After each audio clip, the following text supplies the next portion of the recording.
You're watching 535. This is 535. 535. You're watching 535. 535. 535. 535. We're live on Capitol Hill, and 535 starts right now.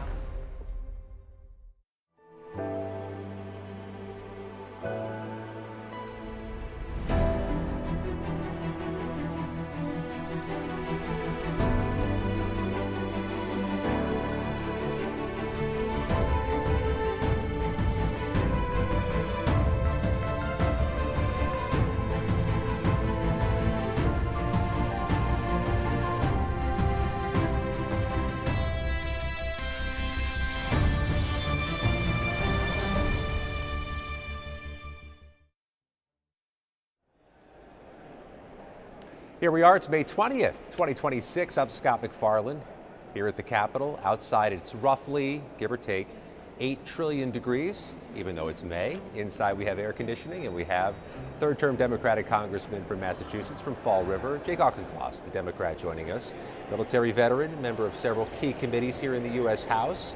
I want to start off talking about the Parents Over Platform bill you've been championing. There's a conversation we need to have about child online safety and what Congress is doing and what Congress can't seem to get done on this. Yes. It's one of your big issues. Tell us about that bill and what hurdles it's facing.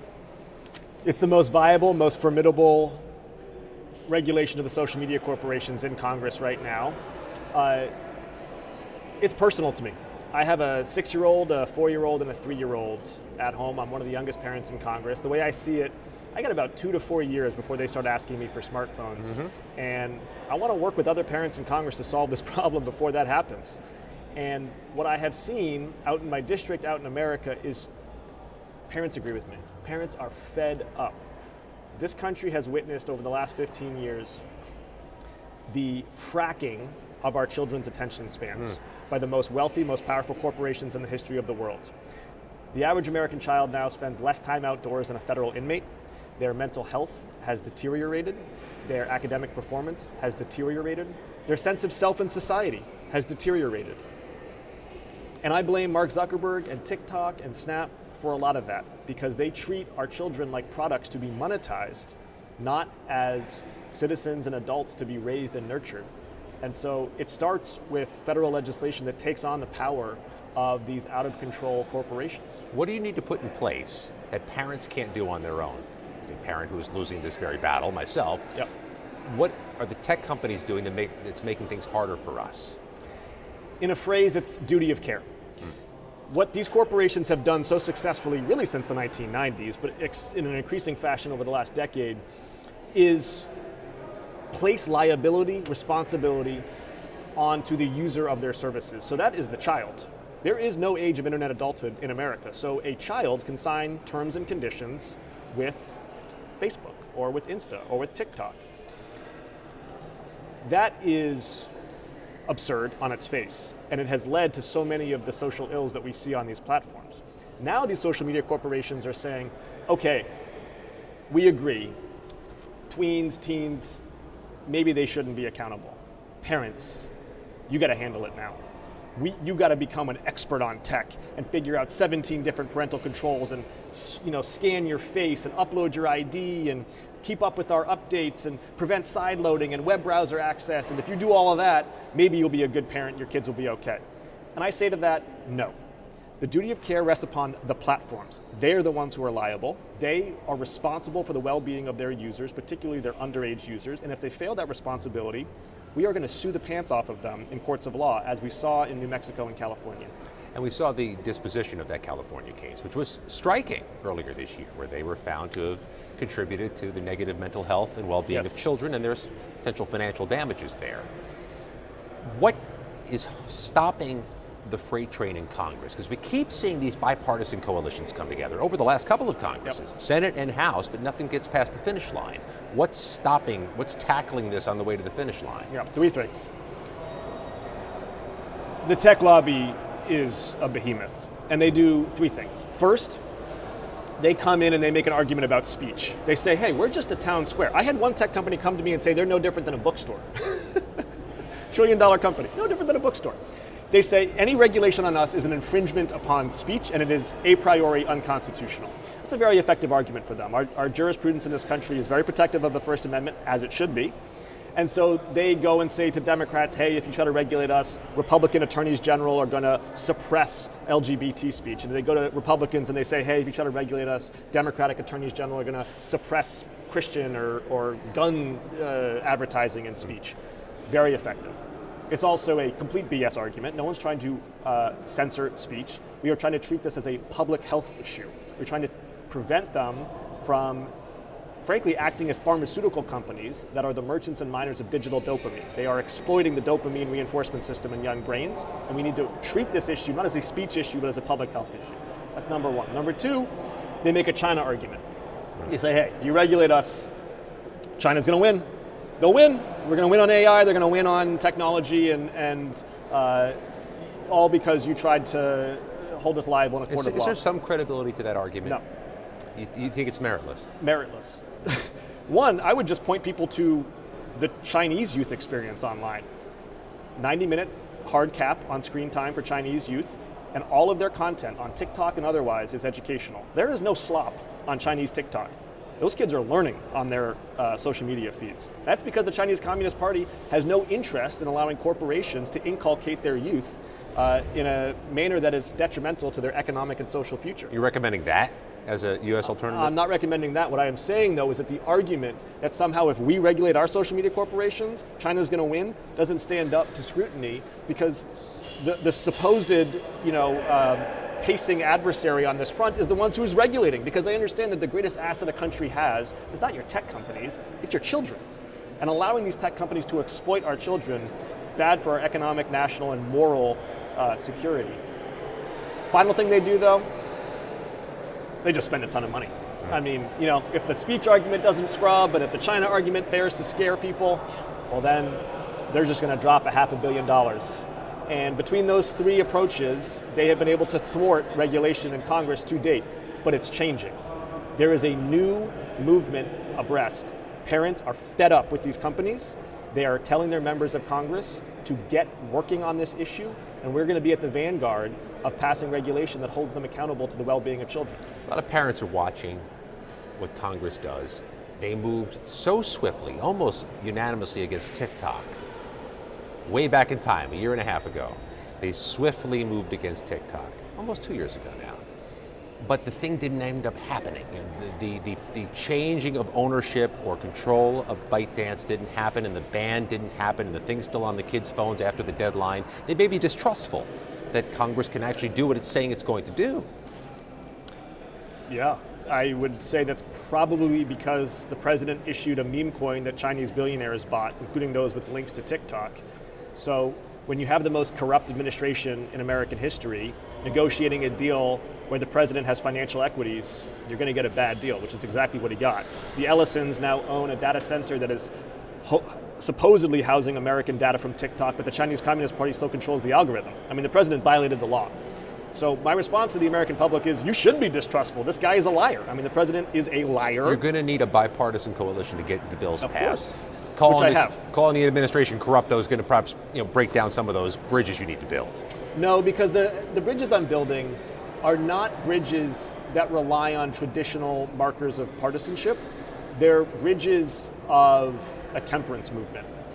What I have seen is that we have a horseshoe phenomenon in American politics now, and it's the center of the horseshoe that I think recognizes that allowing our children to be exploited by companies that don't have their best interests at their bottom line is bad for family values, it's bad for public health, it's bad for the economy. However the framing needs to work depending on the audience, the point is it's bad.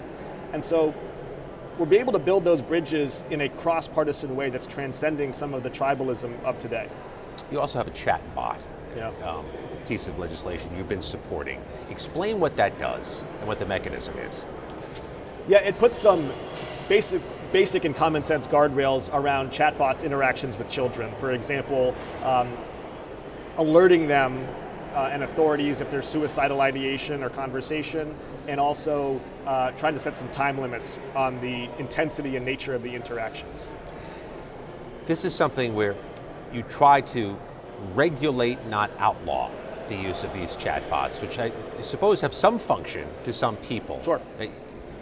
how would you harness that? How do you, or I suppose I should say, how do you thread that needle and make sure it's being used properly, but not being banned outright? By taking a public health rather than a technology approach, which is to say, technology moves fast, certainly moves faster than Congress, and if we try to regulate technology by looking at specific tokens or weights of models, we're going to be hopelessly out of date. What the focus should be is on the health of the developing brain.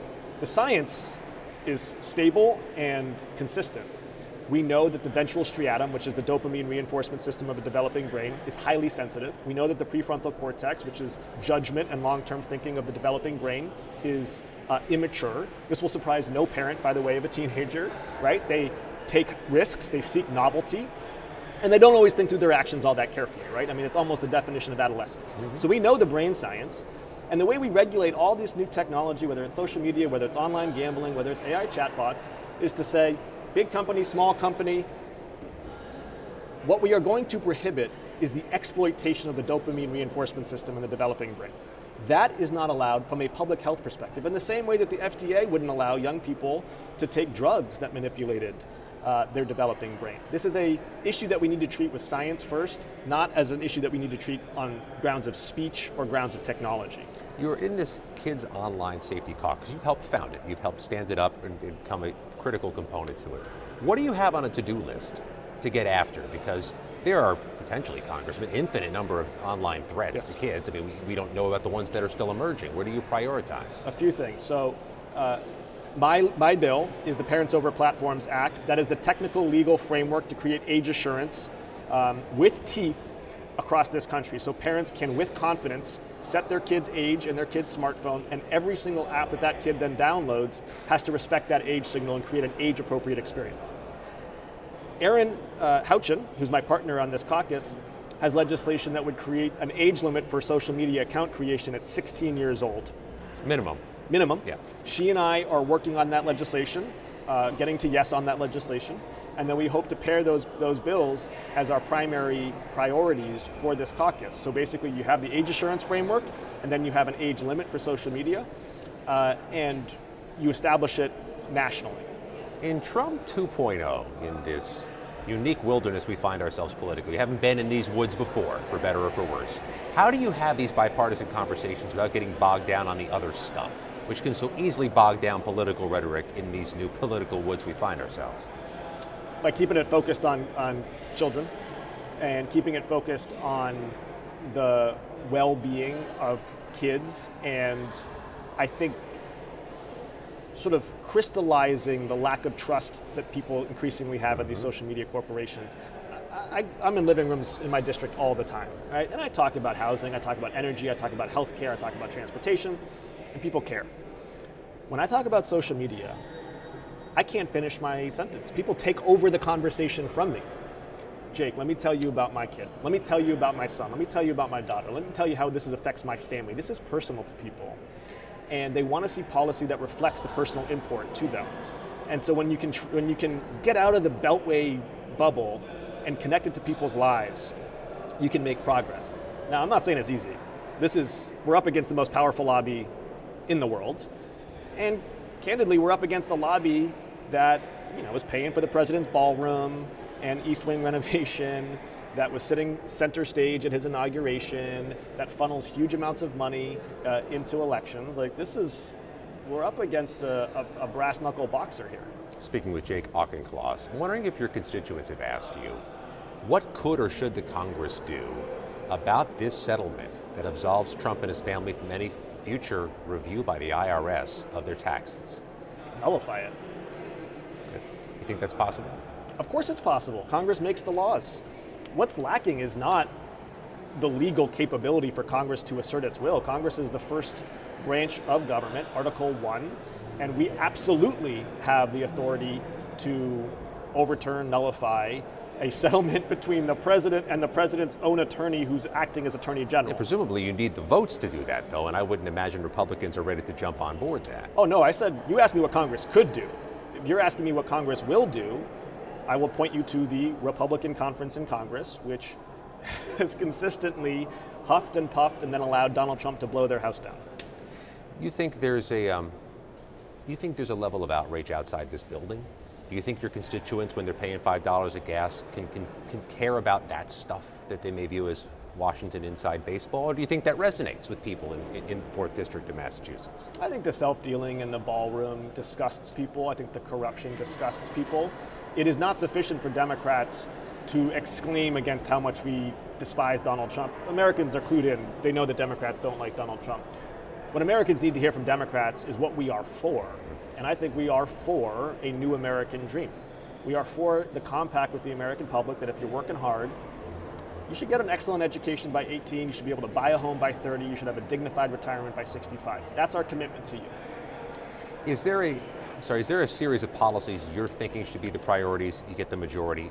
You listed a few different things there, from being able to get a job, being able to afford a house, which is just not possible, 30 or otherwise, retirement ages. What's your day one thing if your party gets the gavels? Corruption and cleaning house, overturn Citizens United, get fair maps out there, ensure that voters pick their politicians, not the other way around. I think we have to demonstrate, and by the way, including picking fights with our own side when necessary. Corruption, violations of the public trust are unacceptable regardless of who's doing it. We got to show that we can clean house. Number 2, I think a home ownership pledge in line with both an abundance agenda for housing and also home ownership assistance for those who need it so that they can buy a home by the time they're 30. I think we should look at raising the minimum wage, put money directly in people's pockets at a time when inflation is outpacing their take-home pay. And then Democrats need to zero in on education. The last time American public heard from Democrats about education was in 2020 when we were closing the schools. And then we haven't talked about it since then. And that left a really bad taste in people's mouths because the schools were closed way too long. The academic and social fallout for our children has been catastrophic. And we need to wrestle with that and fix it. I have just a few questions left as we have only a few minutes left. We're doing the fast 1 minute section of our interview. It's really encouraging that the flies like you, and the flies like me. It's so hot outside, the flies have come inside the Cannon building. That's an indication of the swamp we're in outside. I'm told to ask what's the best food in the 4th District of Massachusetts. You don't have to name names. You can name names, but what's the best food at home? There's a great Taiwanese restaurant, serves delicious dumplings. I'm a fan of it, close to home. Cost efficient? Kids like it? The kids do not like it. A little spicy, I think. I got a 6'4" and 3-year-old, so a little spicy for them, but it's called Grandma's Kitchen. I recommend it. In due time, Congressman. They grow up to like the spices. What's the best committee assignment either you have or you aspire to while you're here? Energy and commerce. Tell me why. Healthcare, technology, AI, environment, energy. It has this incredibly broad portfolio. Do you have to be a specialist to function in energy and commerce? Because you can't be an expert on everything from the time of day to AI to nuclear material. Yeah, no, you absolutely, I think to be an effective member of Congress, period, you need to be a generalist in the sense that on any given issue, you understand how to inform yourself about it rapidly. You understand how to tap into your district's intuition about the matter rapidly, because you got to vote on it. You understand who to look to as thought leaders on the matter. But then you got to take 2 or 3 issues and dig deep.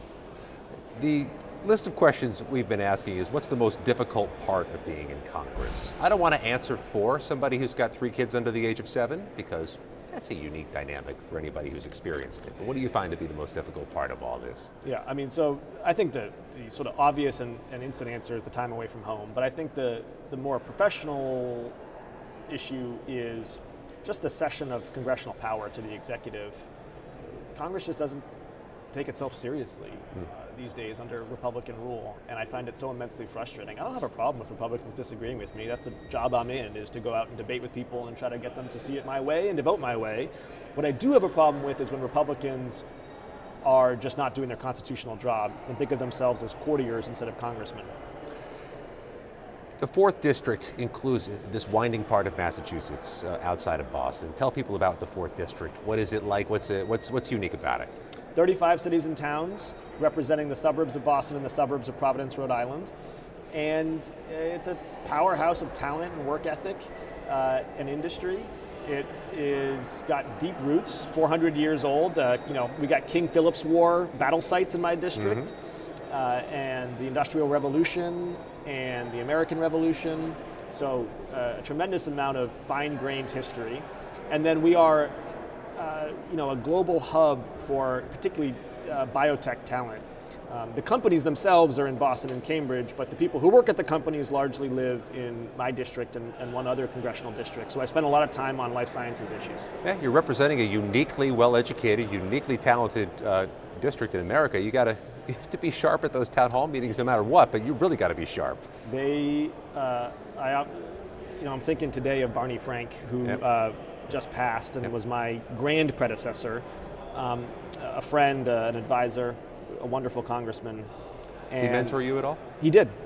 And one of the pieces of advice he gave me when I first took office was he said, you've got a district that is very engaged. Yeah. And he was right. I get more mail from Newton than the average congressional district. I get more mail from Brookline than the average congressional district. These are cities that are 1/10 of the average district size. So my constituents weigh in with me. They expect substantive responses. We try to deliver that. But it's fun. It keeps me on my toes. Did lose a legend in Massachusetts. Jake Auchincloss. Thanks, man. Thanks for joining us. Nice to be with you. A really, really busy day here. A lot of hearings of high octane and high import. We'll talk about that in a moment. You're watching 535. You're watching 535, and we'll be right back. A simple blood test can detect Alzheimer's years before symptoms appear. Congress can connect Americans to early, accurate dementia diagnosis by supporting the bipartisan Alzheimer's Screening and Prevention Act, allowing Medicare to cover blood-based Alzheimer's screening. Congress has acted to cover mammograms and other life-saving screenings. Now it can redefine Alzheimer's care, unlocking early detection and access to FDA-approved treatments when they work best. Congress, it's up to you. Paid for by the Alzheimer's Association. I work hard. My dad worked hard. That's where I got it from. What I take home is my future and my kids' future. And if I can invest in companies, they're going to reflect my principles, what I believe in. So why would those companies hire outside people to tell them to embrace principles I don't believe in? Congress must protect the financial future of Americans from the foreign-owned duopoly that answers to no one. America's Vet Dogs is a national nonprofit empowering veterans, first responders, and active duty service members facing both visible and hidden disabilities through the placement of a highly trained service dog. However, recipients never bear the financial burden. You can be a part of making a meaningful difference in the lives of veterans and first responders in need. Learn more by visiting vetdogs.org.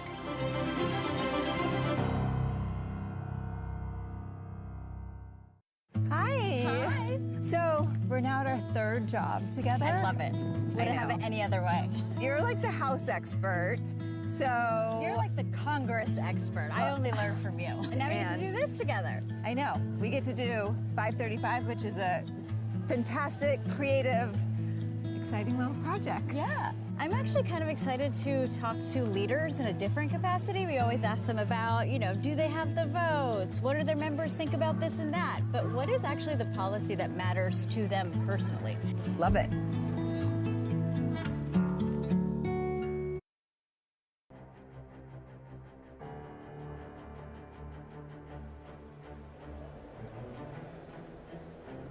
Got a busy day here on the Hill, like a uniquely busy day on the Hill. At the Judiciary Committee, they're having a hearing on the Southern Poverty Law Center, an investigation led by Republicans as there's a simultaneous criminal case against the civil rights organization in Alabama. The Armed Services Committee is talking about Iran. The Senate is talking about reconciliation and how to fund immigration and customs enforcement, potentially how to fund the ballroom. That's one, just the stuff we know about. Two, just the stuff happening this morning. Leanne Caldwell, Mariana Sotomayor, my teammates. Yeah. What else are you watching, Mariana? Well, the House is going to be pretty busy. There's a War Powers resolution. We know that Democrats have been introducing that more or less every week on the House side. Interesting dynamics on the Senate side. I can toss to Leanne on that in a second. But we'll see if there are enough votes on the House side, especially now that Massey, of course, has been someone to watch now that he's lost his primary. How is he going to be a little bit more of a renegade? He already has been for a while. If possible. Yeah, people think he could be a little bit more of a thorn on everybody's side. So that's one thing. The other thing in terms of policy is a housing bill. So We know the Senate passed a pretty significant housing bill a couple of weeks ago. The House has been delaying that. There's been What's the holdup? Well, it's two different provisions. I'm going to get into this with a congressman soon enough, but it's two different parts of it. One, it has to do with corporations owning business or owning apartments, lots, and all of that. It seems like that has been worked out to some extent with the White House, because the White House has been pushing this, pushing the Senate to get it done, obviously pushing the House, but there's just been so many Republicans saying no on this side, on the House side. So it's going to pass under suspension, which means that there is bipartisan support. Still be interesting to see how many Republicans don't like this bill. And then I don't know how the Senate's going to take it up. That's something that we're going to have to report on today. Do they like these new changes that the White House has? This is something they'd like as a deliverable. You can go home and say, we got something done to try to lower your housing costs. It feels like a real good election year issue. I suspect that's how they're approaching it. 100%. I mean, I've been hearing from House Republicans, obviously the most vulnerable ones, who are just looking and campaigning every day at the calendar. They're looking at a calendar every day. They're like, why can't we vote on housing? Why can't we vote on permitting reform? There's so much bipartisan will. Obviously, it doesn't happen overnight, but Republicans need to be voting more on affordability, because that's all that people are talking about back home. This seems to be the only bill at this time that's passing, because let's remember there's reconciliation funding DHS for 3 years, and then you have the other priorities of the SAVE Act. Those vulnerable incumbents are not loving that that's the priority right now. It's not helpful. Even if it's not hurtful, it's not helpful. Correct. What else are you tracking, Leanne? So, of course, in the Senate, there's reconciliation. They could start voting on this vote-a-rama tonight. Might be tomorrow night, still TBD. I haven't heard the latest. I don't know if you guys had in the past 20 minutes. But this could be really complicated for Republicans. What are the hurdles there? The hurdles there are the ballroom. Still. Still the ballroom. Of course, to remind everyone who's watching knows full well there's a $1 billion fund for security for the ballroom. As part of that, it's something the president absolutely wants. Leadership put it in the bill to appease him, but Senate Republicans aren't happy with it. House Republicans aren't really happy with it either. So the optics of it, or the relevance and pertinence of it to this particular bill? All of the above. All the stuff. So first, of course, Donald Trump promised that it would not be paid for with taxpayer dollars. First, he said he was going to pay for it, and then he got corporate donations to pay for it. And now he's asking the taxpayers to fund $1 billion. Mind you, something you've been covering extensively, also in the past few days, the president is asking for taxpayers to fund $1.776 billion for this slush fund for people he deems have been hurt by the federal government. And so that's a lot of taxpayer money.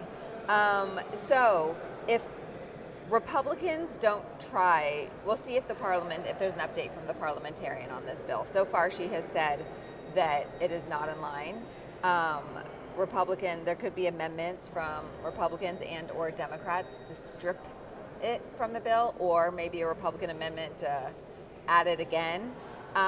We'll see how it really pans out, but the reality is that very well Republicans might have to go on the record on where they stand on this.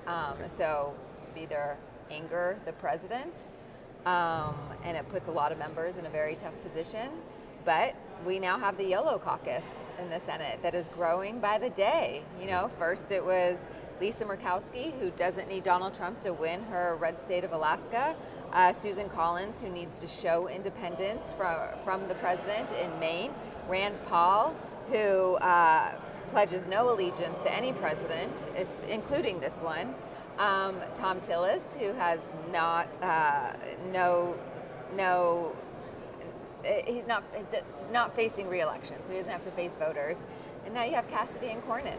So in the Senate, you can lose 3 votes, and that Yellow Caucus is now bigger than 3. In the House, Mariana, Thomas Massie is now among that caucus that Leanne just described. And I'm wondering if these primary results don't just solidify every other Republican vote in a way that makes it irrelevant whatever Thomas Massie does. There's not a constituency of 6 or 7 like she described in the Senate. Right. I mean, Thomas Massie has been voting against pretty much every Republican priority bill this entire congressional term, so that is unlikely to change. The question is, like, does he sign discharge petitions that Democrats have put forward? That has been a tool that we've seen both Republicans and Democrats are able to use, kind of enforce, because the numbers are just so narrow. That's something that, regardless if Democrats or Republicans take back the House, no one's saying that they're going to have like this insane numbered majority. So I think we're going to continue to see that. Obviously, Massie is not going to be here on Capitol Hill next congressional term, but I mean, we'll see if what his moves are going to be up here. No one was shocked necessarily among his House colleagues that he's gone. I think some of them were celebrating, including in the leadership suite, because that is one less thorn on their sides. You're probably going to get a reliable yes vote moving forward in the next Congress, regardless of who holds the majority. So it's interesting. It's an interesting dynamic to watch. I have no idea what his next move will be, but I wouldn't be surprised if he shows up today and starts telling us what he's going to do next. Yeah, of course, also the leader on releasing the Epstein files, and that's an issue Democrats are going to amplify now that he's been ousted by his own party. A couple pieces of my own reporting that I'm going to close up with you. House Oversight Committee Democrats say they're going to lead the charge on investigating who gets the money from the slush fund. Is it January 6 rioters? They're going to try to identify people through the opaque system that has been set up for who the recipients are and how much they receive. House Judiciary Committee began the day with Democrats trying to force a vote on subpoenaing Todd Blanche, Scott Bessent, the IRS team that was behind the settlement with Trump. That vote was delayed till the end of a Judiciary Committee hearing on the Southern Poverty Law Center. Can't imagine it passes. I think we all have better odds of winning the Powerball separately than that thing passing, but it's a message they try to drive here. Lastly, anybody hearing anything from Republicans on Iran about concerns about more funding, more appropriations? Are they talking about it? Because we're at war, and I'm struck by how silent people are on it. I haven't really heard it, unless it's us asking questions about it. Not really. Yeah, I'm hearing on the Senate side that it seems like the administration is hoping that they don't actually have to talk about the cost of the war, that the ceasefire will hold enough, perhaps in the status quo, that they actually never have to present Congress with that supposed $29 billion that no one actually believes is the real cost anyway. Everybody thinks it's a low ball. Yeah. Leanne, Mariana, thank you. They're going to pick up the show from here. 5:35 continues in just a moment. You're watching 535, and we'll be right back. In Afghanistan, the IED actually penetrated the vehicle between my legs, but it was a miracle that we all survived in the vehicle. When I began the process to separate from the military, it was during COVID. And with the issues back home, we just knew we got to come back home and take care of the family. So we had to go stay at our mom's house. And there was already 3 people living there, and 5 of us, or 8 people. How many bedroom? Like a 2-bedroom. Like a 2-bedroom house. We were desperate. So then when we transitioned to Texas, it was very much so like, what are we going to do now? When I came home, I needed a new roof due to a storm, and I was about to lose homeowners insurance as well. I applied for Operation Homefront Critical Financial Assistance Program. They've really been a blessing. I'm in the Permanent Homes for Veterans program. They built a house for me, and it's amazing. We got the call, this is your house, and the kids and I took off just to go sit in the driveway and cry. It's life-changing. It took us from a hopeless situation, and now we're homeowners. We have a savings account. The best way to describe Operation Homefront is that it's like a family, because they're always there for you. I would say you guys are angels behind closed doors. Operation Homefront has impacted my family in a way that's probably going to be passed down through my family's history. It's definitely going to be a story that's going to be told for generations. America leads the world in medicine development. It matters. We get new medicines first, nearly 3 years faster. 5 million Americans go to work because we make medicines here at home. And not relying on other countries keeps us safe. But China is racing to overtake us. Will we let them? Or will we choose to stay ahead? When America leads, America cures. Let's tell Washington to keep us in the lead.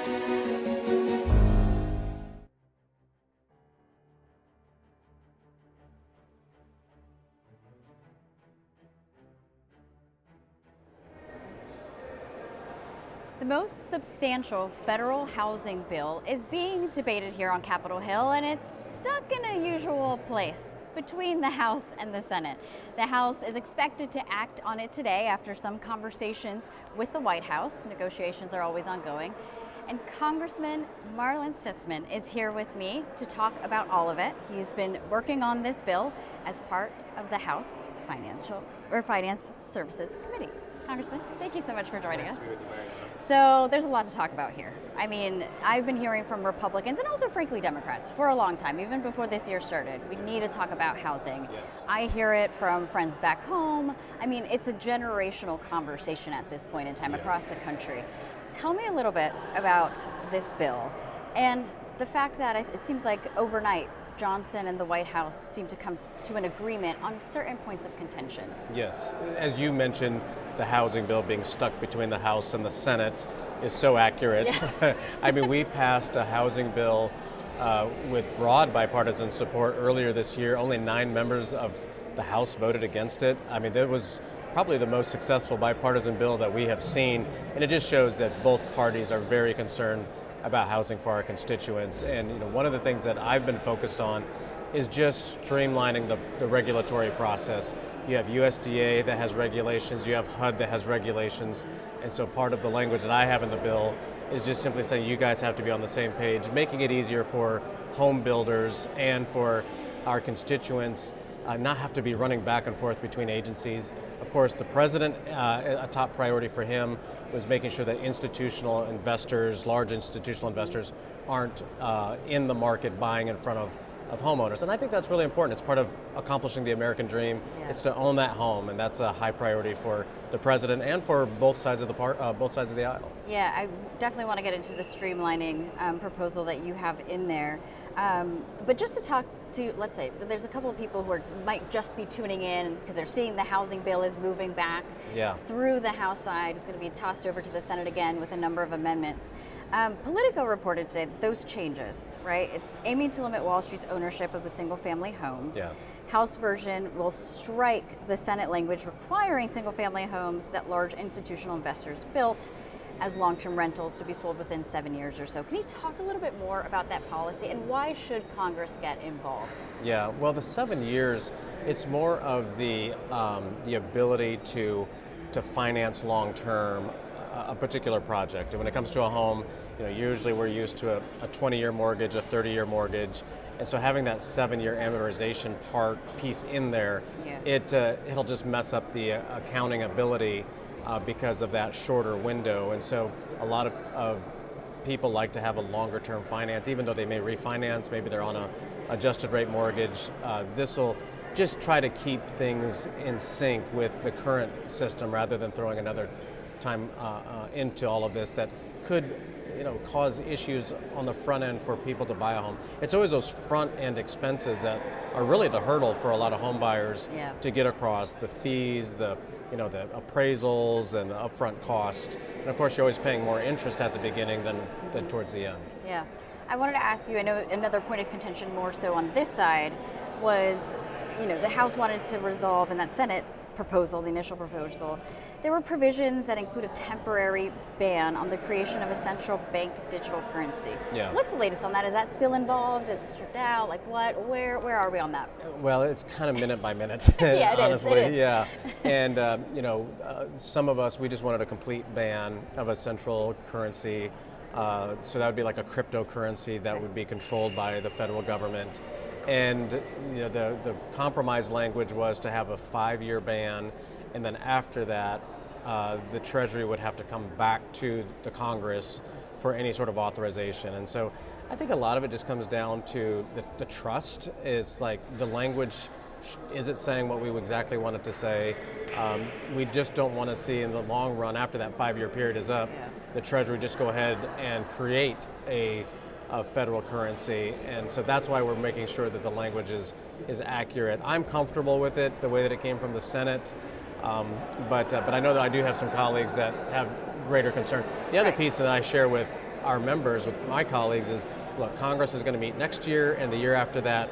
if the dynamic of Congress ever changes, they could always change that themselves if they wanted to. Right, and that provision itself doesn't have anything really to do with the housing package. No, it's just you're seeing the train starting to leave the station. You're tacking stuff onto it, right? Yeah, it's kind of an add-on. I mean, I think you'll see more and more financing done with housing around cryptocurrencies and things like that. So it's part of the broader narrative, but when it relates to specific housing, I wouldn't say this is a housing germaneness that we would typically expect. Sure.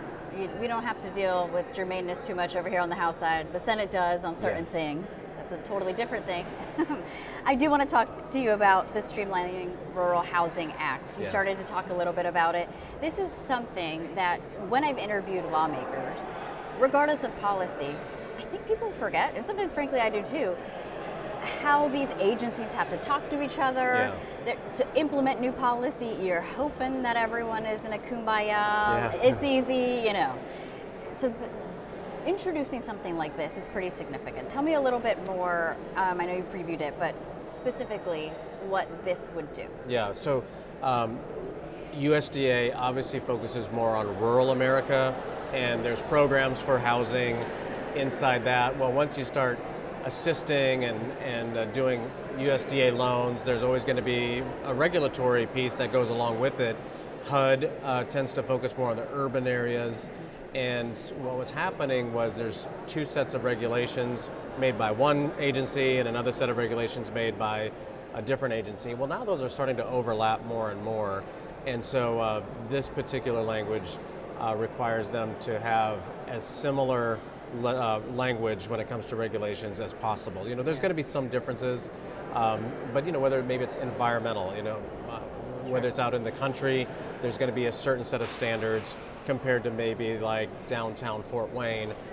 They may apply in some cases, but we're just asking or telling them, I should say, that they have to be as succinct and together as much as possible. That way you don't have to go back and forth between two agencies, and that delays time. I mean, a lot can happen in a 6-month window until we're waiting for an answer to come from one of the agencies. All of a sudden interest rates may go up, or the cost of materials may go up. So we want to be able to help our constituents move ahead as quickly as possible. I was going to say, efficiency is always the name of the game up here. Yes. Sometimes hard to find. It is, yes, very much.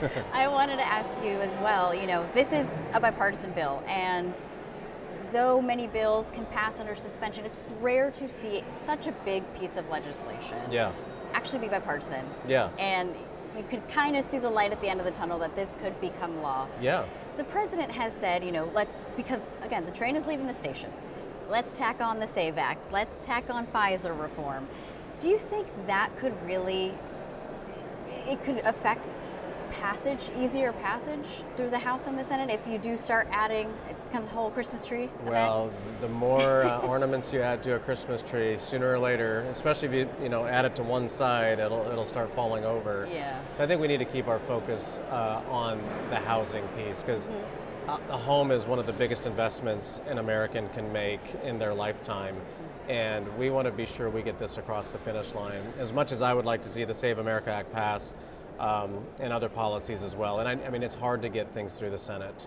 But I think in this case, one of the president's biggest policy pieces in keeping large investors out of home buying is in the bill. And so that's a huge accomplishment.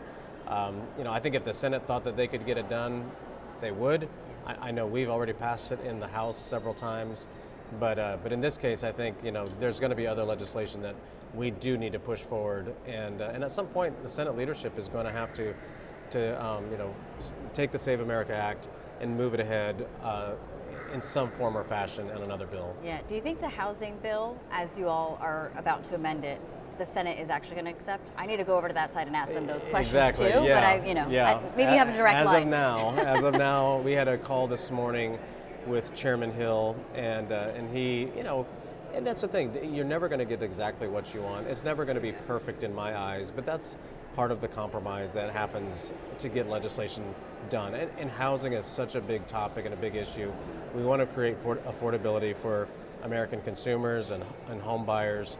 Of course, we want to help young people. Young people are really the ones that are boxed out right now of being able to buy a home. The cost of life has just gone up so much for them. And so we want to keep those home prices down as low as possible so they can afford to buy a home. Yeah. I mean, good policy is good policy, but we are obviously under an election year. Yeah.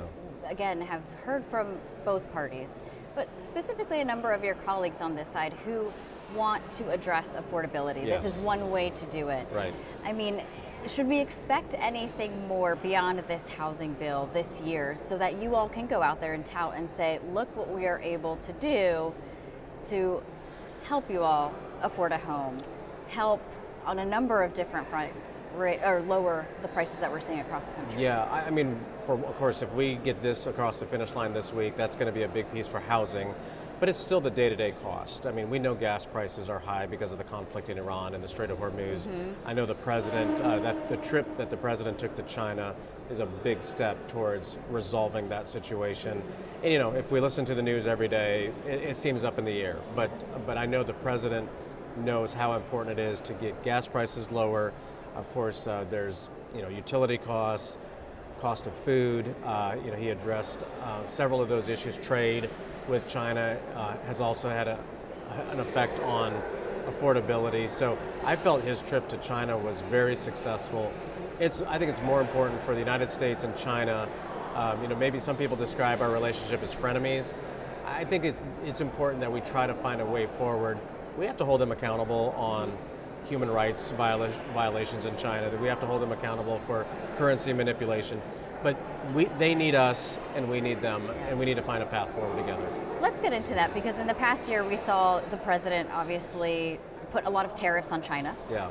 I'm sure that has had effects on small business owners in Indiana, farmers as well. Yes. This trip, there seems to now also be a beef deal, right? Yep. Is that going to help? This is just one piece of the larger tariff puzzle, but is that going to help lower prices? How is that going to help constituents back home? It'll help production. I come from a family farm. Yeah. My family has farmed for 4 generations, and we've been in the beef and poultry space. And what's happened is the economics on beef just aren't there for farmers to produce higher volumes. So the better the economics are, and the more volume that's in demand, the prices are going to go up.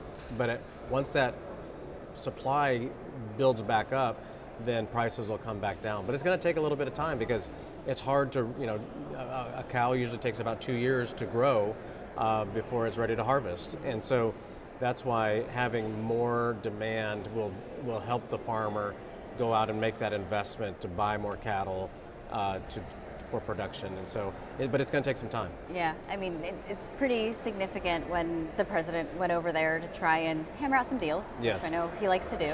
Yeah. How much whether it was you, the Indiana delegation, or frankly a number of Republicans who do represent so many farmers, so many small businesses, or even just like general production businesses, kind of lobbying the White House and saying, hey, we need to figure out a way to keep trade moving here. Yes. A number of these tariffs don't necessarily help. Well, I definitely have been, in the sense, now I'll say this, I mean, most farmers and most manufacturers support the president's trade policy and using tariffs to reset our trade policy. It has created volatility on one side, but then on the other side, there's more business coming back home, especially in manufacturing. I've talked to some manufacturers who do electrical wire, and while the tariffs have had an effect on them, at the same time they're expanding their facility because they have more orders and more demand from here in the United States. So that's a good thing. So, you know, business, it'll always throw you a curveball, whether it's from the government, whether it's from the market, and people find a way to work through those and navigate through those. But I have heard very positive statements from my constituents who you know, say, look, we understand the big picture here.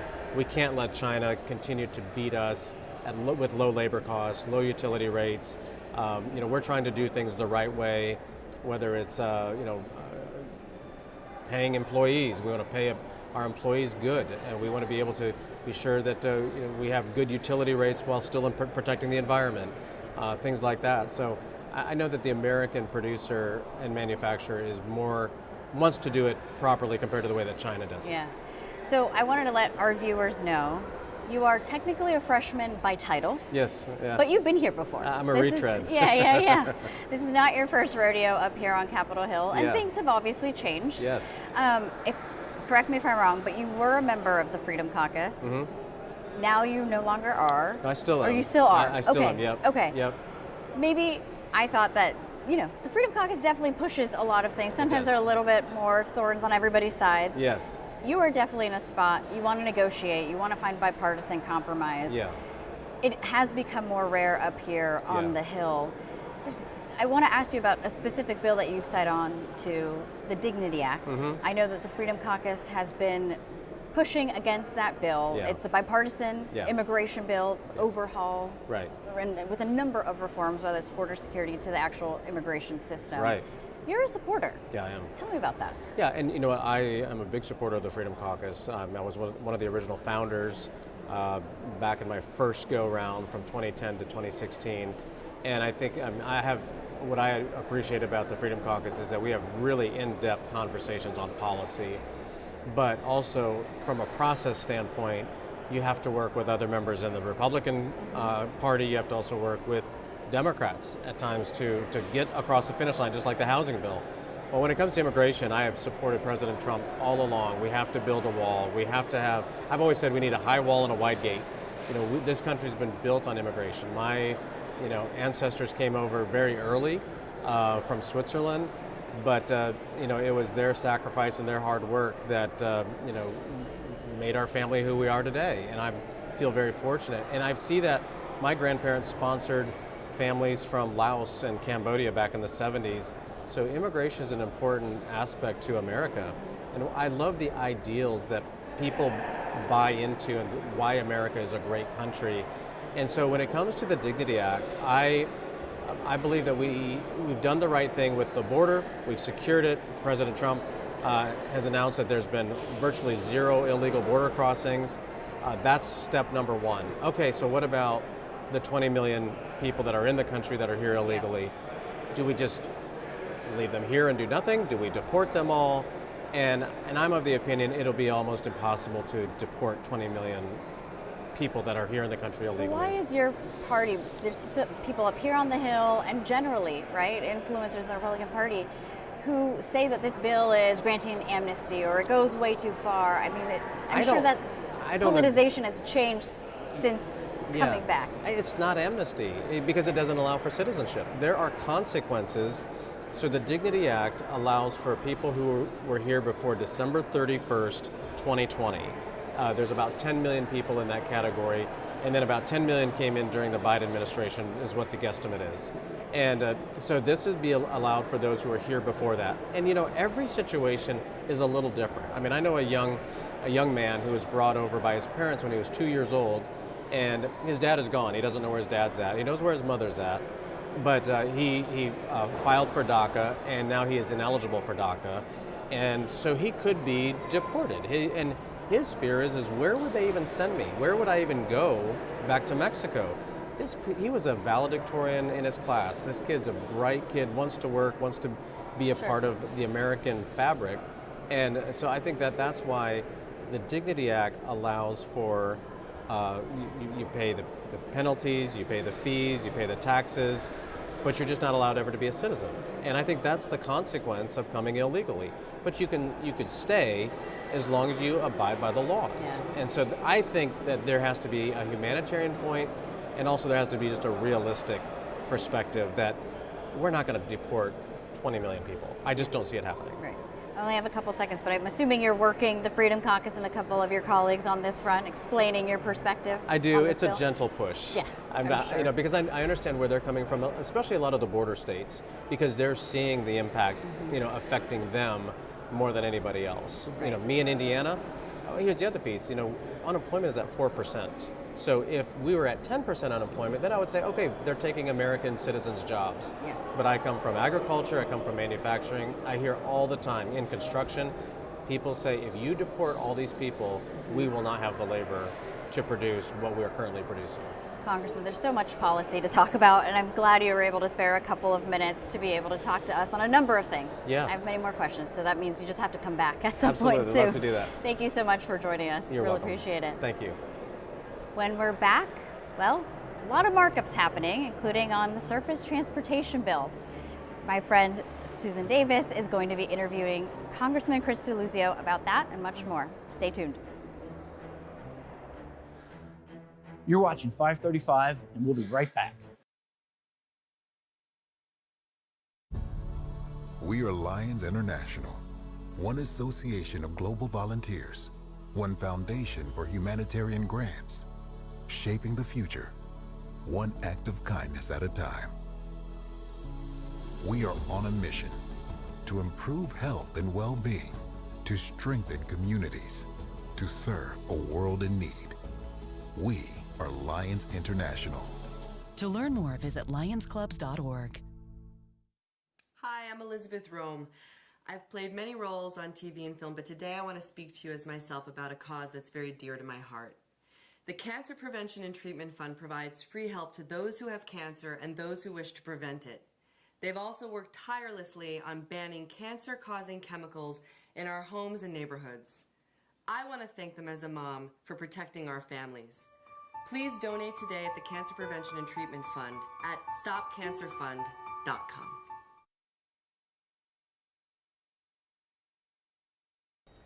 And we're back. This is 535. I'm Susan Davis, and it's markup time for the Surface Transportation Reauthorization Bill. You can call it the highway bill. And one of the biggest questions is whether rail safety legislation is going to make it into the bill. And one of the congressmen working on that issue for a long time is Congressman Chris DeLuzio from Pennsylvania. Welcome to 535. Thanks for having me on. So you are a sponsor of the Railway Safety Act, which, as I said, is a direct response to the Norfolk Southern derailment. Yeah. That was in 2023. What's taken so long? So 3+ years. That's a great question. It's a question I've been asking since then.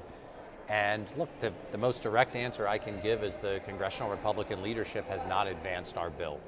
It's frustrated me because the bill, number one, is bipartisan. So Congressman Mike Rulli, who represents East Palestine, I'm on the other side of the border in Pennsylvania. We both are on the bill in the House. We've had bipartisan support in the Senate, including from then Senator J.D. Vance. Yeah. And Donald Trump as a candidate supported the bill, and he and the vice president now I think have real ability to move Republicans. So it's easy to pick a fight. I want those guys to press the Republicans so we pass the bill. It's what my constituents demand. It's what our neighbors in Ohio want to see as well. It's a common sense bill about making rail safer. We should be passing it. Let's talk about a couple of things it would actually do, and maybe do a little bit of explainer on some of this. I know that one of the central pieces of the bill is it would require more defect detection technology. I think it's called hot box detectors. Why does that change matter, and what would it do? Well, if you look back at the derailment, and remember, we responded to the NTSB, the National Transportation Safety Board investigation of what happened in the derailment, where they didn't detect that you had wheel bearings that were getting too hot and ultimately causing the derailment. So we're responding to that exact problem. The bill also does things like gives the Department of Transportation more authority to say something's a hazardous material. Well, why? Well, when something is designated high hazard, the trains are then subject to stricter rules about how they operate through communities. It raises the fines, it puts minimum staffing, two-person minimum staffing. I think if you asked people, could there be one person on one of these long trains coming through our neighborhoods? They would think that's crazy. Yeah. So it's a range of pretty reasonable, responsible things. That's why the bill has been bipartisan and popular. Railroads don't like it. Yeah, I was going to say. It's going to cost them money. It's going to cost them a little more money to operate more safely. Do you have a sense of how much more money? You should ask them. They've never really put out a clear estimate that I've seen. But again, they get to operate really with very few rules. Yeah. And for communities like mine, I had the Congressional Research Service look at this. 90+% of my constituents live within 5 miles of the tracks. Nearly half live within a mile. So communities like ours are really at risk when this happens, when there's a derailment. One of the cascading errors that led to this is that the train was also carrying, I want to make sure it's a chemical compound I say right, vinyl chloride. Vinyl chloride. And it was a chemical that did not fall under existing standards that regulate the flammable liquids. That's right. How does this bill change that, and why does that matter, that you know what's on the train? Because that train might have still derailed regardless. That's of what right. was on. So, and the first part of this is making sure that chemicals like vinyl chloride do trigger the requirements for stricter rules, and the current law is it's got to be some high number of cars on the train, we should have it so that if you have these chemicals on board, you're subject to the stricter rules. The other part of the bill is making sure that communities know, which affects the cleanup and the first responders going in, so they know what's coming through communities, they can prepare, they can train. They're in the dark too often now about what's coming through. Yeah. Also, I think it's notable that Norfolk Southern, we should note, and East Palestine reached a 22 million municipal sentiment. Do you think that was enough? I think if you talk to constituents, well, my constituents on the Pennsylvania side, I know township leaders right on the border, they want more, and they want the railroad, frankly, to help contribute to a new water system, because the concerns around well water, which in Pennsylvania, it's well water really around there. In East Palestine, I think a little less so in the town. So they're still demanding more, and I support them in that, of wanting to see this railroad continue to pay up to make folks whole. There is also a separate issue of litigation. There's been at least 7 deaths, I believe, allegedly linked to the environmental implications of this spill. Do you have broader concerns, or should there be more study of how big the environmental impact was of this derailment? There should be study. I've supported efforts here in the Congress to get funding for long-term health monitoring, for instance, and some of those research dollars have come back to the University of Pittsburgh, for example, to study this. Studying is fine, it's not adequate, right? Because I think if we identify that there are long-term health conditions, the public shouldn't be on the hook, the railroad should be. And I think we have to, yes, let's study it, but this to me is about making folks whole and making sure the railroads are the ones, or the railroad here is the one who's really responsible. One more rail question before we move on, but I think all of this begs me a sort of step back question about the state of railroad safety and just freight rail in the country. And I think a lot of Americans look at other countries that seem to be able to build faster, move faster, and have higher quality rails. I mean, is there just a fundamental bigger problem here about railroad infrastructure in the country? Well, I would say that about all of our infrastructure, to be honest. It could be highways, it could be roads, bridges, rail, you name it. And also a step back, rail is still a pretty safe way to move goods in this country. It's safer than trucking, for instance. And so I'm not a guy who wants to see freight rail fail. I want it to succeed. I like trains. I'm a big fan. But we've got to invest in infrastructure, and these are basic requirements for safety. And so I think it's about making sure communities like mine are protected and respected, and not just treated like collateral damage as trains roll through town. So how do you know if this bill is going to survive or fail in the transportation bill? Like, what's sort of the just brass tacks here about what's the calculation? Well, I think it should be part of this surface bill, that it's a must-pass piece of legislation. This is a good place to put rail in this bill, get it to the president. Is the Senate the problem? Is the industry the problem? Like, it seems like there's a consensus on what the solution is. So what's the legislative hiccup to get it to the president's desk? I'm working right now to get this through the Transportation Infrastructure Committee, where I serve, to get Republican leadership on board to include it in the bill. And I know I've got Republican champions like Mike Rulli, and Congressman Lota in New York has done this with me in the past. So I want the Republican leadership here to include this in the bill. I know the Vice President and the President have talked about supporting this. So this is a real put up or shut up moment. It's a bill that we're going to have to pass on the surface bill. Let's include rail safety in this. One other item is my understanding that all 30 Democrats on the T&I committee signed a letter to the chairman and ranking member asking them to continue to put quote unquote strong Buy American provisions in the transportation safety bill, the highway bill. What does strong mean? It's my letter, so I'm glad you brought it up. I've got all the Democrats on the committee to sign it. Look, when you have federally assisted or federal infrastructure investments and programs, we included, and this is before I was in Congress, we, the Congress, included those kinds of Build and Buy America provisions in the big infrastructure law, for instance. And it said, if we're using public dollars for big infrastructure projects, you're going to do everything you can to find made in America materials. Maybe it's steel. You could go on. And I think it's important that when we're spending public money, we're supporting the folks who make the things that we can then go use. Let's use it as industrial policy. This country of ours has deindustrialized for way too long. I want to turn that around. This is one obvious thing we can do when the federal money is going into projects. But is it like a vibe, or is it like a percentage of steel or a percentage of labor? Look, like, how do you define in the infrastructure law, and then the Biden administration had executive orders on federal projects requiring Buy America. We want to see the strongest provisions possible, and you've got to be reasonable if there's not a good supply chain for this, that, or the other thing. But I want to see where we can, where there's a threshold project that meets federal investment. We're saying you've got to go get your supply chains and look at Made in America where you can. I think it's an obvious thing for us to do. That seems like one issue that President Trump would high five. He should be all over. I don't Look, think that there doesn't. This is one of those things that does have cross-aisle White House. I would think, but there are also going to be players with lots of money who don't want to be told they have to buy this, that, or the other when they've got overseas supply chains. I just think that's wrong. Yeah. If you want to see manufacturing in this country, the easiest thing you could be doing is when we're doing public investment in infrastructure, you say you buy American. Yeah. I want to switch gears a little bit because Okay. I was looking into legislation you've been working on. And when I saw a couple of recent bills that you're supporting, I was like, I don't even have to Google this. You must have young kids in the home. I have young kids. How many kids do you have? I have 4 children. What are their ages? 9 down to 18 months. Okay, I have almost 5 and an almost 8. So when I saw this legislation, I was like, he has to have young kids in the home. I'm going to start with the first one. You have introduced a recent bill that would help create federal guidelines around kids and how much screen time they should have. Yeah. Why should the federal government be giving guidelines about this issue? Look, I think this is about research-based, evidence-based guidelines. I think people look to the federal government, despite what has happened under Secretary Kennedy, still as an expert. The medical associations do this, the pediatricians, for instance. We know that screen time affects kids. I think we should take it as seriously as the risks that it causes for kids. And to see the Surgeon General be directed to study this, to put out recommendations based on input from parents and physicians and others, it's the right thing.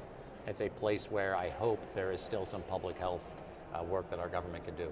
It is kind of fascinating because you do see the screen time issue, especially in schools, is again one of those issues that might be the most bipartisan issue in the country right now. You see red states and blue states passing all new kinds of laws regulating this issue. I'm curious because I think, like, I was saying to one of your staffers, if you're a parent, this is like so central to the conversation of parenting right now. And I'm curious, like, do you have screen time rules in your own home? Oh yeah, absolutely. And my kids, as I said, my oldest is 9, so like we're getting into this, and look, I want my kids to go out and play and experience the real world and take pen to paper, pencil to paper. So I'm living through it the same way that parents of my vintage, I'm an older millennial, they're living through it too. And it really is a place, I could be at whatever game with one of my kids, the parents around, Democrat or Republican, the politics don't really matter about this. It is a thing that I think we all know we're confronting without a lot of help from society.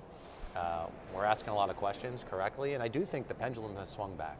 You see it with some of the states from Arkansas to New York getting smartphones out of classrooms.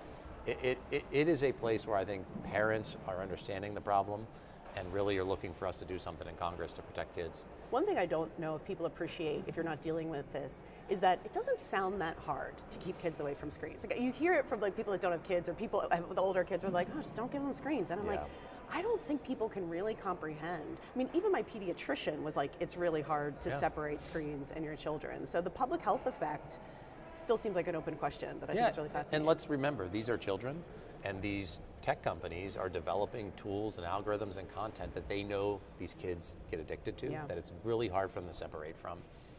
These are children's brains. They're not fully formed. They're not fully developed. We have a responsibility to look out for them.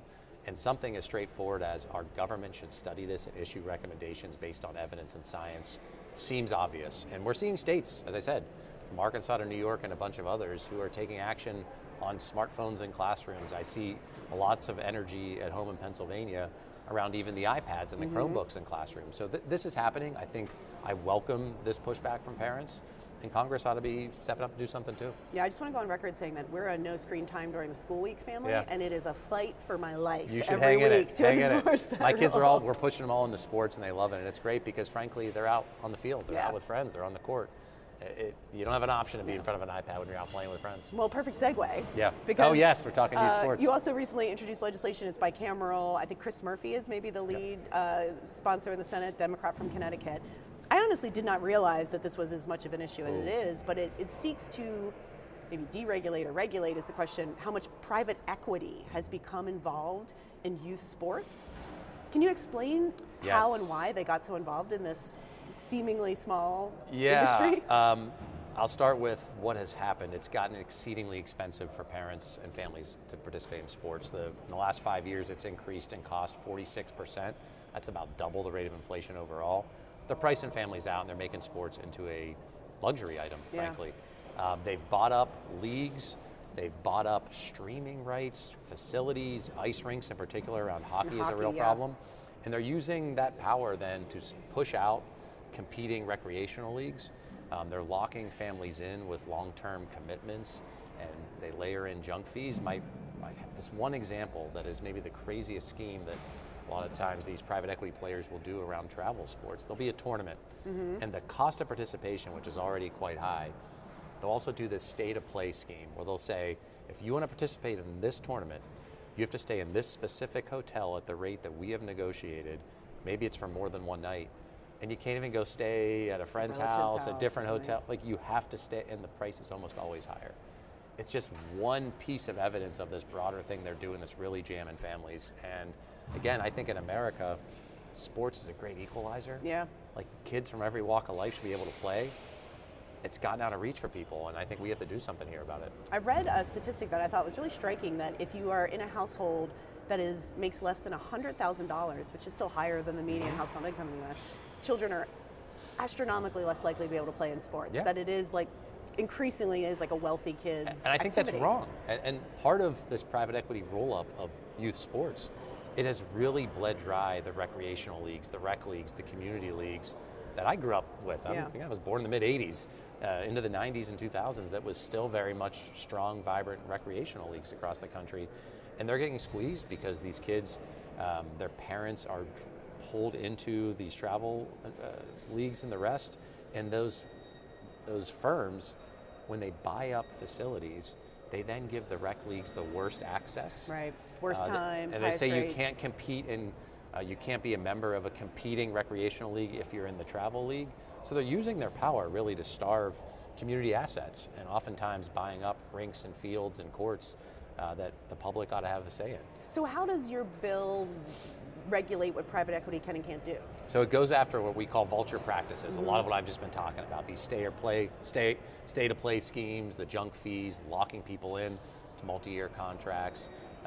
We go at those practices and we say, look, if you're a firm that is engaged in these practices, you've got to get out of the business. You've got to sell. If you can sell it back to the community, if it was a community asset, you have to.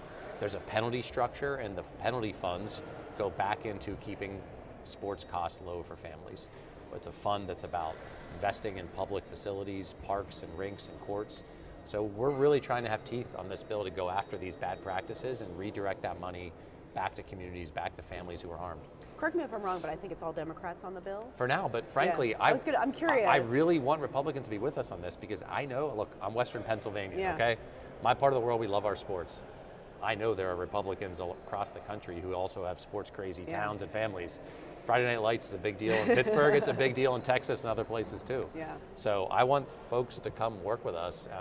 Again, this is one of those things, you spend time as a parent on the field or on the court, you know that other parents are mad about this. Yeah. So I hope Republicans will open to this and join us. It seems like just such a great example of the idea that some politics are still very local, but also are there more powerful industries than private equity? Like the squeeze between what your constituents want and a very powerful industry that sees a very profitable and lucrative. They really have. I mean, it has turned into billions of dollars of an industry.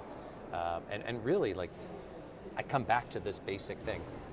Kids are priced out of sports at a young age. It really shocks people when they learn about this data. I just think that's wrong. I think in this country, you got to be able to take a shot of playing sports. You'll learn about discipline and hard work and teamwork. Learn about winning and losing. Yeah. So we have to do something. There is something about the American dream at stake here when kids can't even compete. Yeah. Congressman, it's been so great talking to you. If you would humor me. Sure. We do a little segment called 1 Minute where we ask members of Congress a little bit of a lightning round about questions about the job and the best parts of it. Rise with the intention of disrupting the normal business. I ask unanimous consent. I ask unanimous consent. The senator from Nebraska is recognized. The gentlelady is recognized. The gentleman is recognized for 1 minute. So I'm going to start here. If you could fix one thing about Congress, wave of a wand, what would it be? Campaign finance reform. Yeah, it's a common answer. Money in How politics. do you change it? Yeah, look, I think the Citizens United decision that opened up super PAC spending unlimited ways, I would repeal it. I would get us toward a public financing model because I think running for office for so many is just how much money can you raise as a barrier to even be a viable candidate. I would change that if I could. We've been asking people who they think the smartest member of Congress is, and people hedge. So I'm gonna give you a little wiggle room and say, who do you consider one of the smartest members of Congress? I just had in my district, Ro Khanna come down as part of he's on the China Select Committee. Oh, right. And Ro and I have been batting around an idea that he's called economic patriotism for quite a while. I love it. Ro gets it and has been a real ally to think through a different economic policy for the country. In your district, if I went to visit there, where's the first place you'd tell me to go get something to eat? Oh, what meal? Which meal? What time of day? Let's go dinner. Serafino's in Crafton. Okay, what's the best thing to get there? I'm gonna start you with beans and greens. Okay. And then maybe if you have the appetite, a little bit of pizza, but then you can't go wrong with the pasta dishes. You know, I was just on a road trip with a girlfriend up in Pittsburgh area, and I was explaining to her what Primanti Brothers was, and she was like, what? It was like a whole confusion about this delicacy. French fries and coleslaw on a pizza, or on a sandwich, excuse me. On anything, really. But on that sandwich with the big Mancini's bread, it sounds weird, it's great. You gotta do it if you haven't done it. What do you consider the best part about this job? Man, look, the votes here, it's partisan so often. This is how the parties often interact, and I get it. But the stuff that really means a lot to my team and me, you fix someone's issue back home, a constituent casework example. It could be the VA, it could be a Social Security thing, it could be getting somebody their old military awards. That's a great part of the job, and I'm really biased on this. As a Naval Academy grad, I get to nominate young people to the service academies. I love it. Yeah. It's great. One final question. What is your favorite phrase that you would only hear uttered on Capitol Hill? Favorite phrase? Maybe I would say least favorite phrase. Oh, you can do least people favorite. I'll accept it. People say other side of the aisle or across the aisle all the time, meaning you're a Democrat to a Republican. I think it's such like an inside baseball kind of phrase. Just say the other party, or say yins. Say yins. Yins over there. You got it. Congressman DeLuzio, thank you for coming on 535. We'll be right back. You're watching 535, and we'll be right back. He is what your show is called, The Decider. It's Washington's hottest new show, and it has the Beltway buzzing. Americans, they know BS when they see BS. Pulitzer Prize-winning journalist Brody Mullins. Is this era ending and is a new era beginning? And veteran strategist Lisa Camuso Miller. Have you ever had to tell a client no? Talk to the biggest and most influential players. We wanted $1 million. He said done. Rewriting the rules of influence. Business is going to be on the ballot. Congress needs to do their job. They become lapdogs rather than watchdogs. The people who never talk. That's such a good question. Talk to them. It was kind of fun, actually. It's Washington's only show by and for insiders. Welcome to the Deciders. Watch weekly right here on 535. You're watching 535. This is 535. 535. You're watching 535. 535. 535. 535. We're live on Capitol Hill, and 535 starts right now.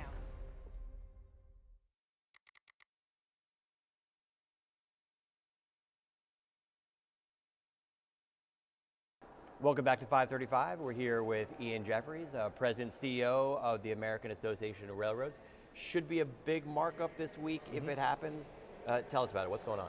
Yeah, so we are on the cusp of a reauthorization of the Surface Transportation Reauthorization Bill. What does that mean? Well, it's a piece of legislation that comes around every 4 to 5 years. The last one was 2021, IIJA, and that really funds the highways, the transit systems, takes a look at truck safety, auto safety, also includes big grant programs and other rail provisions traditionally as well, and really is kind of the backbone of federal funding for transportation programs. And this marker has been expected for a while, has been delayed.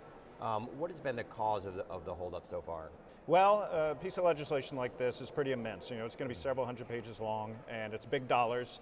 And so a lot of that the funds from this program are funded by the Highway Trust Fund, and that's a program that used to sustain itself, doesn't anymore, but it's a complex piece of legislation that includes a whole lot of components, and the majority, the chair of the committee, I think is working really hard to do this in a bipartisan fashion. So, you know, things like that take a lot of time. There's a lot of members who have a lot of interest in this sort of legislation, and so I think they're going through it methodically, and hopefully get things to a good spot to move forward here in the not too distant future. And what does your industry want out of this bill?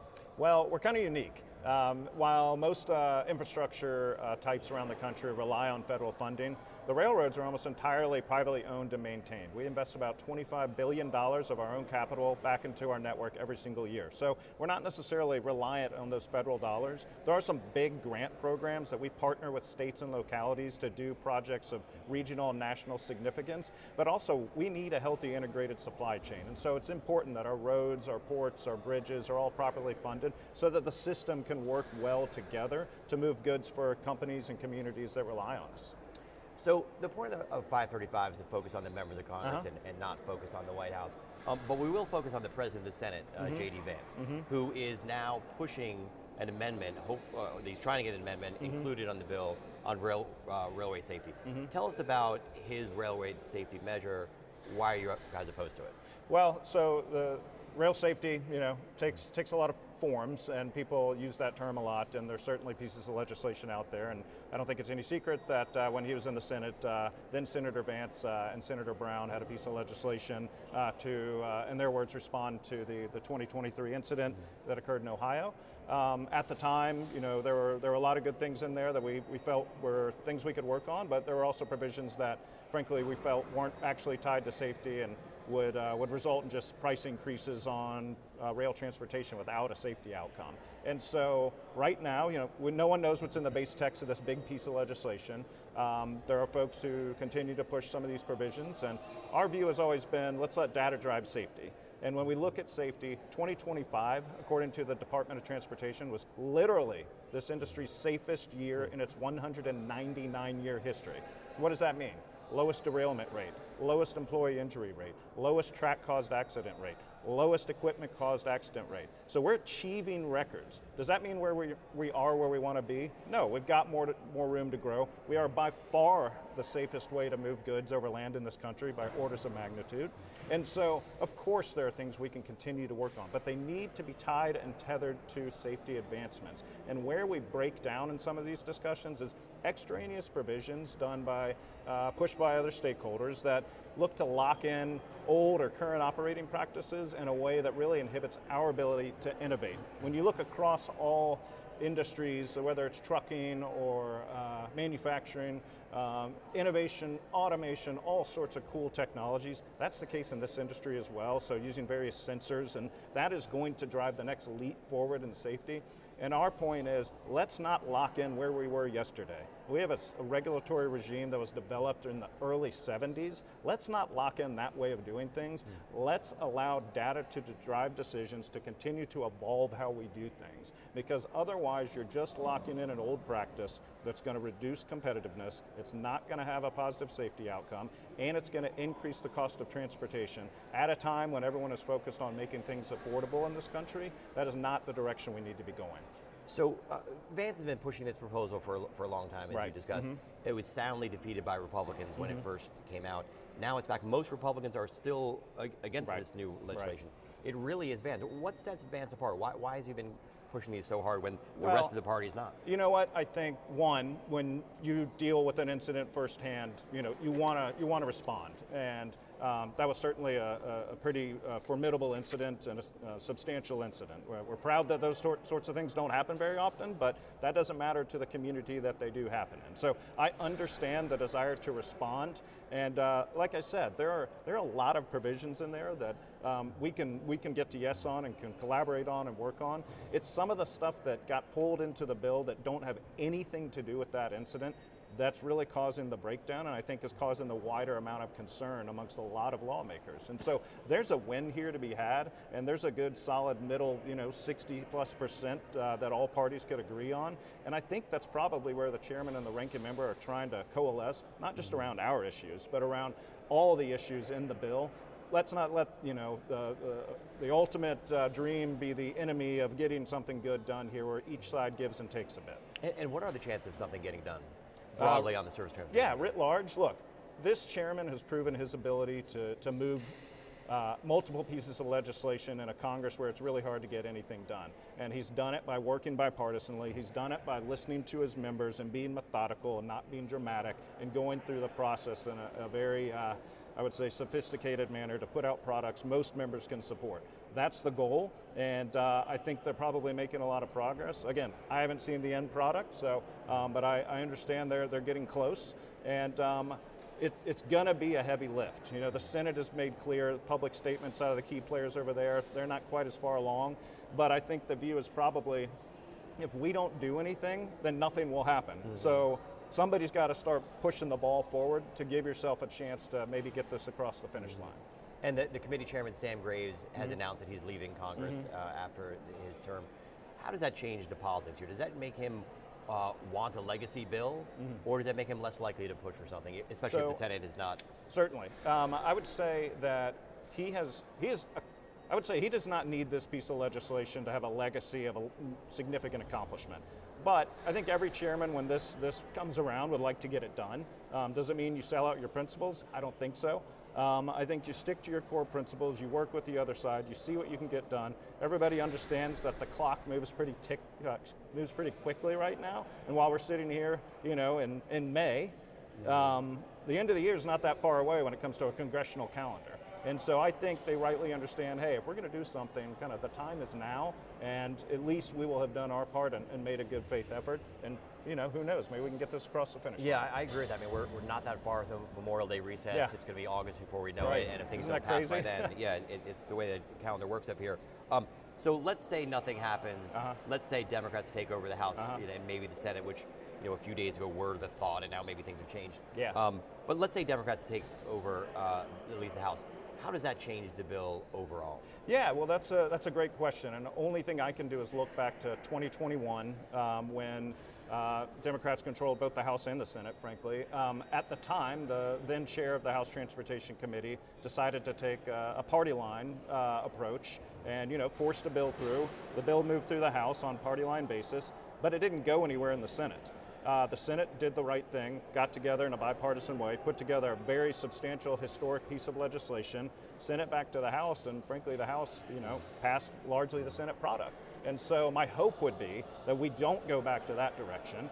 The ranking member Larson, you know, I would argue he's an institutionalist and someone who wants to get things done and wants to see his products become law. So my hope would be he would take the approach that the current chair is. But, you know, we got to see how elections turn out and what the mood of the various caucuses is. Can't predict the future on that one. Different topic, cargo theft. Yes. Cargo theft is a big deal. It certainly is. The House just took action to try to fix things. What did they do, and what's the next step forward? Sure. So cargo theft has become a massive risk and challenge to the integrated supply chain. And that's why we've got a coalition involving the truckers, the retailers, some of the major customers, UPS, FedEx, et cetera. And to the tune of several $1 billion a year, strategic, organized, transnational criminal networks are really, you know, taking Americans to the cleaners, because when they engage in theft of, you know, it's consumer goods primarily, what does that do? It drives up the cost of consumer goods. It puts employees at risk. It puts communities at risk. And so our coalition has worked really hard with Congress because it does take a federal action. This is interstate commerce issues. States and localities can't handle it. So we got a piece of legislation together that really drives centralized data coordination out of the federal government, passed with overwhelming majorities, both Democrats and Republicans just recently, and now we're on to the Senate. I was over in the Capitol today meeting with Senate leadership about how we're going to get it done and send it to the President's desk. Truck size and weights are back in the news again. Yes. Obviously, they're a big industry opponent of yours. What is the issue here? Okay, so there's every year, every surface bill, you know, like the flowers in spring, this issue comes back around. There's stakeholders out there, not the truckers, that are looking to increase the weight allowance for trucks. And we oppose that. Why do we oppose that? One, we're part of a big coalition that opposes it. Law enforcement opposes it. Safety folks oppose it. Independent truckers oppose it. Truck drivers oppose it. But for us, it's a competitive issue. As I mentioned, we almost fully fund ourselves entirely. The trucking industry relies on the federal highway system, which is underfunded. You know, billions of general fund dollars are supporting that. And there's talk about a federal gas tax relief right now. And so for us, you know, when we're paying our own way, And we're seeing this massive subsidization to, frankly, our competitors are also our partners. We don't think that makes a lot of sense. We think, let's have an even playing field here. And so we'll push back on that pretty hard. But like I said, there's a big community of folks who are saying, let's not go down that path. Ian Jeffries, President and CEO of the American Association of Railroads. Thanks for joining us. Thanks for having me. We'll be right back on 535. You're watching 535, and we'll be right back. National Association of Realtors Advocacy, working to expand access to housing and defend property rights so that more Americans can build generational wealth and prosperity through home ownership, a critical voice in nearly 1/5 of the U.S. economy. Supporting 2 jobs for every single-family home sold, and generating more than $760 billion of property tax revenue for state and local governments each year. Realtors are members of the National Association of Realtors. I enlisted as a medic to be there to help my patients, and after an injury, I found myself as a patient. I experienced post-traumatic seizures. Depression is a big one that comes along with it, PTSD. So I pursued my PhD in neuroscience and regenerative medicine. The coalition has helped fund my academic pursuits. They genuinely care about helping the vet in whatever way that they can. Through supporting the coalition, you're supporting some of the veterans that have the biggest needs. Visit saluteheroes.org to learn more.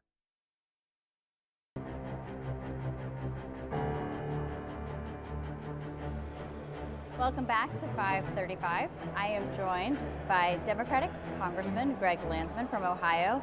He is actually been having for a long time conversations trying to figure out how the Democratic Party recuperates from that pretty embarrassing 2024 loss and moves to the future. This agenda is called the Great American Moment. And I had to look down because you've changed the name on me. We've changed it a couple times, yeah. So we're going to get into this. No, it's okay. This is a lot of policy in here. I think it's 10 bills. I wouldn't be surprised if you add any more. Yeah. One, why does a party need a roadmap? Yeah. And then I want to get into, of those 10 bills, what are the top priorities for you? Like, where do you start? Yeah, I mean, I think the country needs a roadmap, right? So, I wrote it more for the country than for the party, though I hope the party adopts it, which is to say, like, the country is frustrated, there's an enormous amount of economic pain, and there's significant division. And I think most people would like to see us have some shared purpose. Like, where are we going? Because this is terrible. We don't want to stay here. The status quo is unacceptable. So where are we going? And I lay that out in, I think, a very unifying governing plan that says the biggest issue is the wealth and power gap. The fact that wealth and power in this country have been, for decades, concentrated in the most dangerous way, right? Like it's all at the top. And so you have a few thousand people who seem to have everything, both wealth and power, and they're making decisions on our behalf, and it's not going well for any of us. And so our Great American Moment is the 10 bills to return wealth and power to the American people, and I think at the heart of it is fixing the tax code. That is the reform that allows all of the other reforms. Okay, so in terms, we're doing it live, everybody. In terms of the tax code, I mean, that is not something that you can just implement overnight. No, this place works slowly, right. But I'm just curious. You have to build the argument for it, which is to say, all right, we're broke. We've got a $40 trillion debt. We're spending $1 trillion on interest payments alone. Can you imagine what $1 trillion, I mean, that would reverse the healthcare cuts. That would give 15 million Americans their Medicaid back. $1 trillion invested in education, public safety, you name it. We're spending that just to finance the debt. But the bigger issue is we now have essentially a two-tiered tax system. One for workers and one for people who have wealth. And workers, including the working rich, they pay all their taxes because they pay income taxes, they pay payroll taxes, they pay into Social Security, Medicare. Whereas those who own wealth, which is the top 1%, and it's tens of trillions of dollars in wealth, they don't pay any taxes at all. Right. So we're broke and we don't have any money to invest in healthcare, education, public safety, those things. So you have to fix that. And it does require us having this conversation now, which is to say there's a reason we're broke. Yeah. And it's not runaway spending unless you count spending on tax cuts for the super wealthy, which I would count. That's trillions of dollars that we wasted on ensuring that the super wealthy don't pay really anything. Yeah. There's other parts of this moment, this agenda, that you have proposed as well in terms of policy. It's crime, immigration, education, housing. I mean, there's different components here. Also, just addressing waste, fraud, and abuse. And I bring up those three in particular, crime, immigration, waste, fraud, and abuse, because you hear Republicans talking about that. They've been talking about it for years. This congressional term, and their majority, they've really tried to tackle the waste, fraud, and abuse. They literally talk about it at any point in time. I don't hear that from Democrats. And there's like lessons that have to be learned, again, from the 24 election, where voters said, I don't, and still in polls, voters are saying, hey, I might vote for Democrats because I'm so fed up with what I'm seeing with the Republican Party, but I don't trust the Democrats on basically any issue besides health care. At the end of the day, so I represent a district that is now the middle district. It's right in the middle. There's 217 districts to the right of us that are more conservative, 217 districts to the left of us that are more progressive. We're the middle district. It's in Southwest Ohio, middle of the country. And I do think we have a good sense as to what most voters care about. And most voters care about economic well-being and their safety. At the end of the day, those are the two big things. And so you have to work on those big issues. And in our Great American Moment, which is 10 bills, our Project 2027, if you will, it speaks to the things that I hear every day. And I think if when everyone reads it, because ultimately everyone will read this, I'm just kidding, hopefully, they'll say, oh, I agree with all of this. And quite frankly, I'm glad that Democrats are talking about immigration, border security, crime, public safety, gun violence, but also on the spending side, waste, fraud, and abuse. What I propose in this is an up or down vote on all of the waste, fraud, and abuse reports that come out every year. So the GAO does a report on every federal agency, and they're incredible reports, and they say, look, for the Department of Transportation, here's all the waste, here's all the fraud, here's all the abuse. Those reports get tossed. Like, they should come to the floor for an up or down vote. That would eliminate waste, fraud, and abuse in the federal government. I'm sure you would get bipartisan votes on those things very easily. Honestly, most of the stuff in the our Great American Moment, these 10 bills, I would hope would have big bipartisan support, but it's certainly where the vast majority of Americans are. I guarantee that if you polled any of these bills that I'm proposing, they'll poll in the 60s, 70s. Yeah. This is where most Americans want. We're talking about a bipartisan moment, bringing people together here. You need to get the Democratic Party to start talking about these things too. It's not that those conversations aren't happening, right? Like, I've been covering the House Dems. I'm trying. There's different conversations about, okay, if we take the majority, what kind of bills do we want to propose? Yeah. But the agenda is pretty much just, and the messaging agenda, I should say, for House Democrats right now is just affordability, healthcare, corruption. Different things fall under that. But again, on these issues where you have to win back voter trust, how are you working on that with leadership? I talk about it with leadership all the time. I talk about it with members all the time, and I think there is a real interest in seeing a much broader, agenda. Yeah. They're doing listening sessions. They're really engaged. The Progressive Caucus put out their plan. More and more people are reading our Great American Moment. And they're reading the 10 bills, and they're like, oh, this would actually be perfect. But it does tackle the economic fixes to make the economy infinitely more affordable. It puts workers first, and it's all of the things that we have to do to make life easier financially for working families. It tackles education, which we haven't done in 25 years. I mean, Democrats should be leading on where we go next in terms of the future of education in the country. It tackles healthcare, it tackles housing, infrastructure, immigration, reform and border security, and crime, and these, and national security. Right. These are all of the things that I think if every one of my colleagues ran on these things, I think they'd all win. But more importantly, because it is a governing document. This is what I genuinely believe, that everything in this plan would help fundamentally fix the things that are broken in this country, and it would transform where, the America to where, from where we are right now, which is not great, to a fundamentally better place. And that's why we chose our Great American Moment, because throughout American history, there have been these moments of setback and struggle and chaos and conflict. I believe we're in one of those moments. And sometimes those moments are followed by progress. It's not inevitable, it's because people chose to fight for something bigger and better, and that's what this is. Yeah, you mentioned how you're dubbing this the Project 2027. Yeah.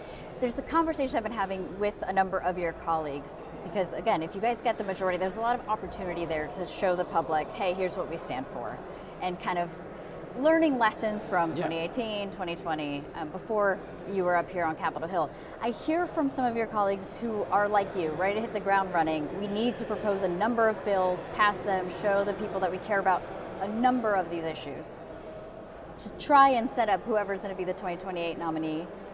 There's another group that says, let's just leave it to whoever the 2028 nominee is going to be. We don't have to necessarily lay out a roadmap. We don't have to do that, because that person is going to define what the party stands for moving forward. Well, sure, that is true. Whoever is the nominee will define more so than we will. However, where the party is going and where the country's going, that is true. I do hear this all the time. I'm like, yeah, of course. Yeah. However, you have to prove to the American people that you can govern. Go govern. Right. Go get a bunch of things done and prove to folks that this is the better leadership team. We would rather have this crew, Democrats in charge, because they're getting things done. Yeah, they're holding the administration accountable, which I think is critically important, considering all the corruption and the chaos and the cruelty and the just nonsense. But I have said over and over, we should be flooding the floor with good bipartisan bills. So the American people are like, oh my God, they're serious about governing. They're serious about permitting reform. They're serious about infrastructure and getting broadband out faster. They have serious bills that will get costs down, and they're just cranking them out left and right. So instead of trying to manage the floor the way we have for decades, which is a few bills a week, just flood it. Flood it with good bills. Just get as much done as humanly possible. Yeah. You mentioned education and how that just has not been tackled up here on Capitol Hill. Is there a responsibility, if you guys are in the majority, to address things like just the existence of the education department first, right? Because we've seen so much dismantling. It might make it difficult to be able to even propose something when you no longer have that same kind of infrastructure that we've been used to. Yes, I do think it's important to say, you need to have a Department of Education. I would argue that it should be focused on children and families and an education system that appreciates brain development. This is going to get a little wonky, but when you have,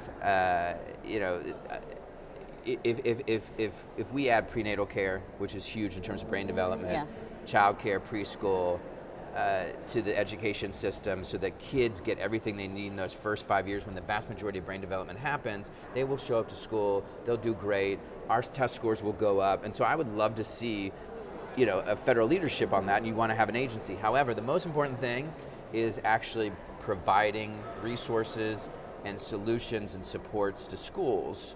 So yes, you should have the federal aid, but you gotta start delivering real success. People have to say to themselves, man, they're getting so much done and it's helping me.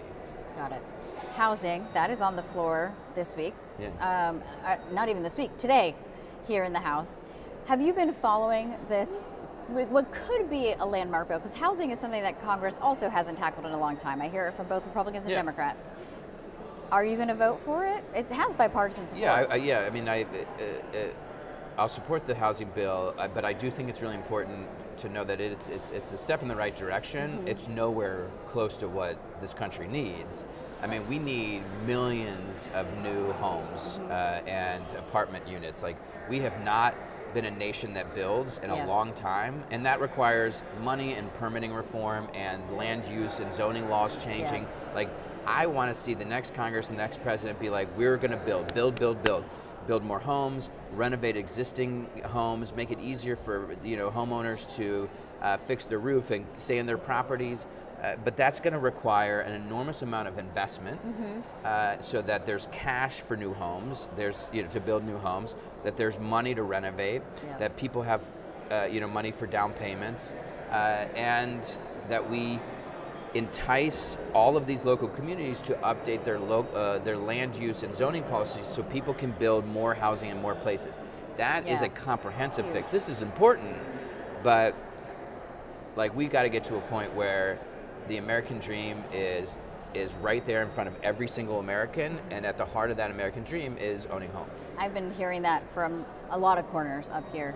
I also wanted to ask you, you're from Ohio.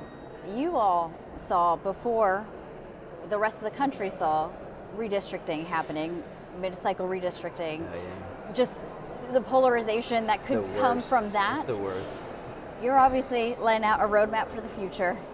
Discussions are going on up here in a bipartisan way of how do we stop this tit for tat? Yeah, so in our Great American Moment, there are, in addition to the economic fixes and the fixes around public safety and immigration and national security, there are a couple of big fixes to our democracy. One of them is what we're calling the Drain the Swamp Act, which is a comprehensive list of all the reforms. I mean, get the president and Congress to stop trading stocks, no more. Everyone should suspend their pay during a shutdown. All of these key pardon reform, all of it's in the Drain the Swamp Act. And that will help with our democracy so that people are like, oh, I believe in these guys again. I can trust these folks again, which is key. The second one is the John Lewis Voting Rights Act, which would ban dark money, it would end voter suppression, and it would ban partisan gerrymandering. Whether Democrats do it or Republicans do it, you can no longer do partisan gerrymandering in this country, and we'll have competitive districts and voters being able to go to the ballot and vote without any hindrance. I think I only literally have a minute with you. Okay. The good thing is that we have 5:35, 1 minute, so rapid fire. Away. Okay. The best part and the worst part about being in Congress? I mean, I love working with my team and with my colleagues. I like getting shit done. That's my favorite part. I like getting shit done. And it's also the worst part. It's because in this Congress, we don't get as much shit done as we need. I mean, they're so bad at getting shit done. Yeah, I know. We wait around a lot for you all to get it together. Your favorite phrase uttered nowhere else but here? Oh, I don't know. I struggle. Hold on. I like my colleagues. I like my colleagues. And I don't want to say anything mean because I do like my colleagues and I like the work. I don't love Capitol Hill culture. Okay. It's not my thing. Yeah. So I think I've tuned out all of the weird things that people say up here. Okay. Because they say weird shit. Yeah. Okay. Last question. Best place to get food in your district? I mean, Skyline. Everyone should have Skyline chili. Skyline. Awesome. Yeah. It's so good. Yeah. Thank you so much for talking about your Thank plan you for having me. Yeah, thank you. Okay. When we're back, I'm going to hand the reins to my colleague at Puck, Leanne Caldwell, who's going to talk to someone who might make life for new mothers a little bit easier. We'll be right back. You're watching 535, and we'll be right back. There are moments that shape an organization's future. A policy shift, a crisis or investigation, a market shock. When that moment hits, the clock starts. Markets move in minutes. Regulators, employees, and customers respond instantly. Narrative helps leaders respond with pace, engage stakeholders with precision, and position brands with perspective. So when challenges emerge, you can navigate complexity and lead with clarity before the narrative is defined for you. A simple blood test can detect Alzheimer's years before symptoms appear. Congress can connect Americans to early, accurate dementia diagnosis by supporting the Bipartisan Alzheimer's Screening and Prevention Act, allowing Medicare to cover blood-based Alzheimer's screening. Congress has acted to cover mammograms and other life-saving screenings. Now it can redefine Alzheimer's care, unlocking early detection and access to FDA-approved treatments when they work best. Congress, it's up to you. Paid for by the Alzheimer's Association. America leads the world in medicine development. It matters. We get new medicines first, nearly 3 years faster. 5 million Americans go to work because we make medicines here at home. And not relying on other countries keeps us safe. But China is racing to overtake us. Will we let them? Or will we choose to stay ahead? When America leads, America cures. Let's tell Washington to keep us in the lead. All right, Luke, so tell us about how the sausage is made. Well, generally, the issue is that so much of what's happening in various local economies is shaped by federal policy here in Washington. You know, what we're trying to do is really get at these sort of various advocacy groups and institutions that work sort of behind the scenes. What we're talking about at 535 is sort of the sausage making process, and it's not just the members on the Hill and their staff, it's the advocacy organizations, it's the trade organizations, it's the grassroots, it's the regular Americans, the business owners back home. This is the type of content that we're going to have on 535 that you're not going to find anywhere else. Absolutely, yeah.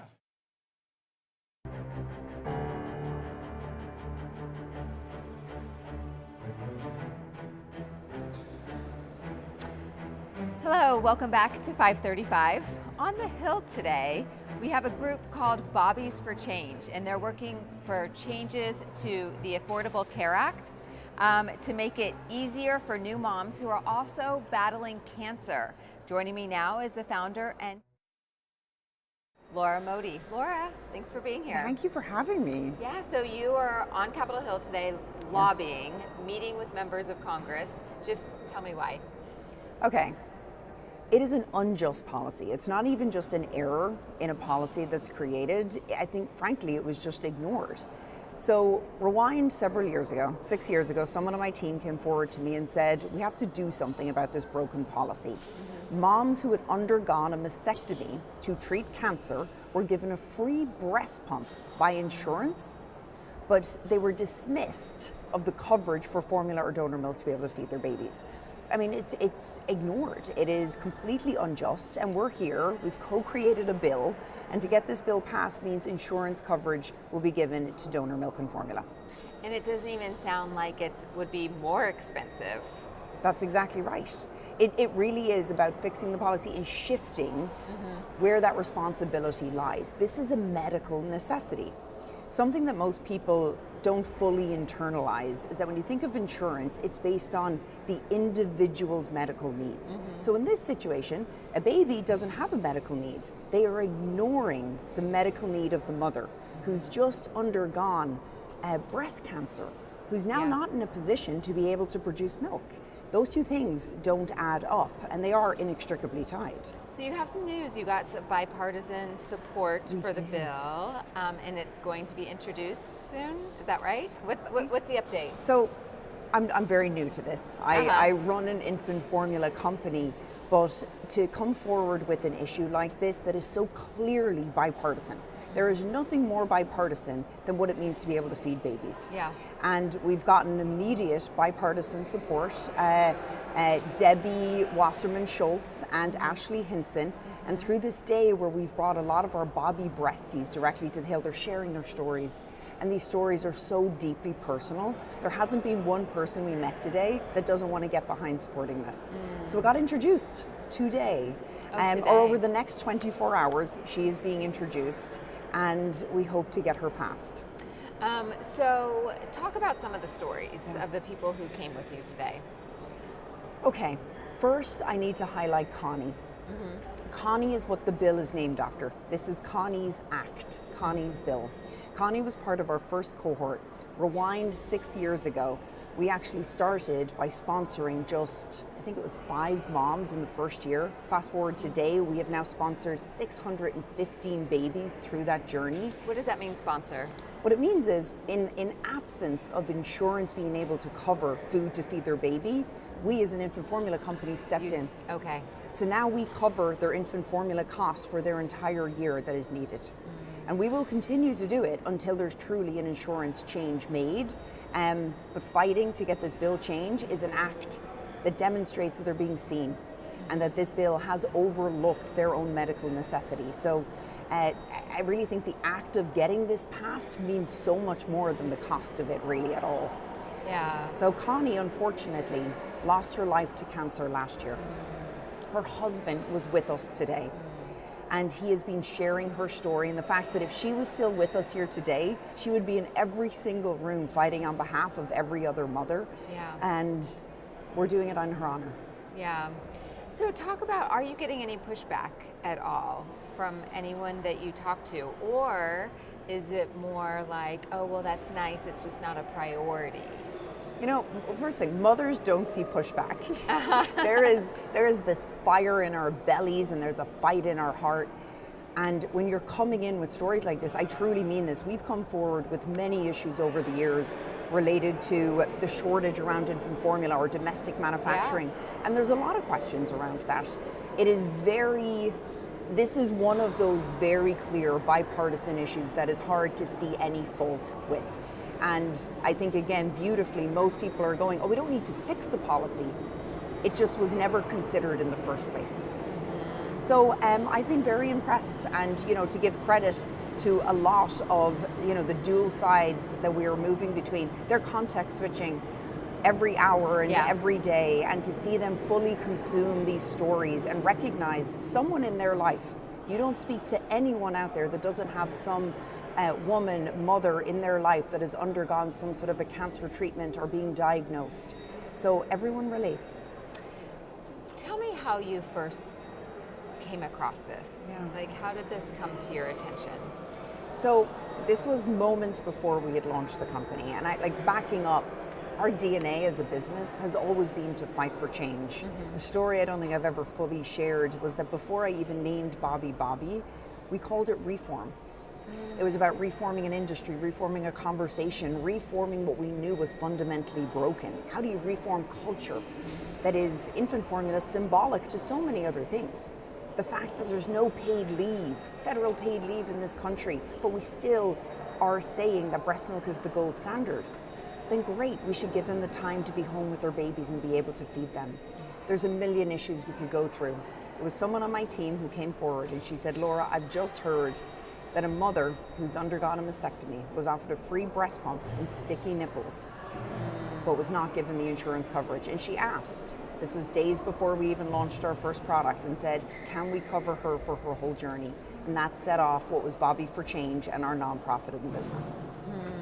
So you are willing to subsidize Correct. For 600 people, women, you said.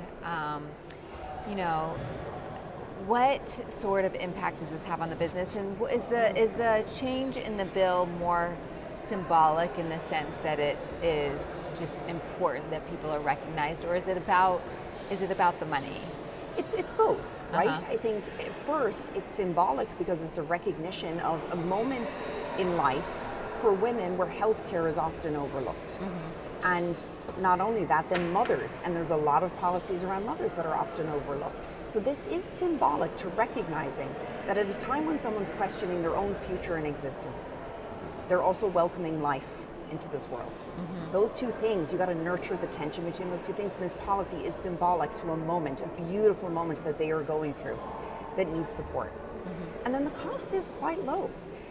It is amazing for us to be able to do this as a private company, but at the end of the day, it is a healthcare issue. And insurance should be covering it. And like I said, I will continue to cover it year after year for any mother here in the US that comes forward that needs it. And all that said, insurance should be doing it. Another issue that you guys are very passionate and work on a lot is paid leave. Yes. So this is kind of a never-ending issue up here on the Hill. There has been incremental process and incremental change. Is there a specific part that you guys are absolutely focused on, and how has the evolution been over the past few years on that? The incrementality approach is one of the most painful things to watch here. You start to become complacent to the fact that, again, we're one of the last remaining countries out there that has not passed federal leave, paid federal leave. That's embarrassing. And at some point, we need someone to come in saying, we're not going to nitpick some of these smaller details. It just needs to be passed. We shouldn't be questioning the cost, because the knock-on impact of that means that mothers can be mothers. They can go home and they can be able to breastfeed if they wish to do so. They can build a family unit. And from all of the women that we continue to speak to in families, some of them question even starting a family because of their inability to have the leave, the paid leave, to be able to do so. That is maybe more of like a qualitative piece that is hard to put an economic number behind, but we have to be able to look at what does it mean to be able to, I say this all the time, our democracy as a nation is only as strong as our ability to take care of our mothers in this country. And giving them the paid leave to be at home with their babies is one of the first and most important steps.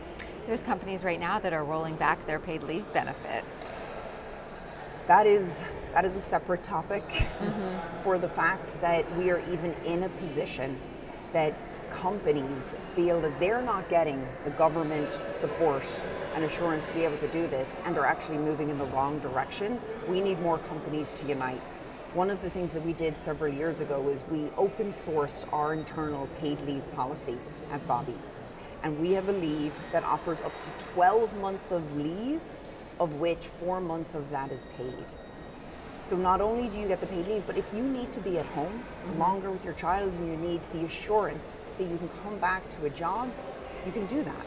And by open sourcing the policy, we were able to give people the tools, the education, equip other companies to go, it's actually not that hard to do it. It is a commitment, and you can make that commitment.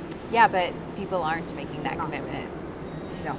So what would you say is changing in society, in the environment, that some companies are going backwards?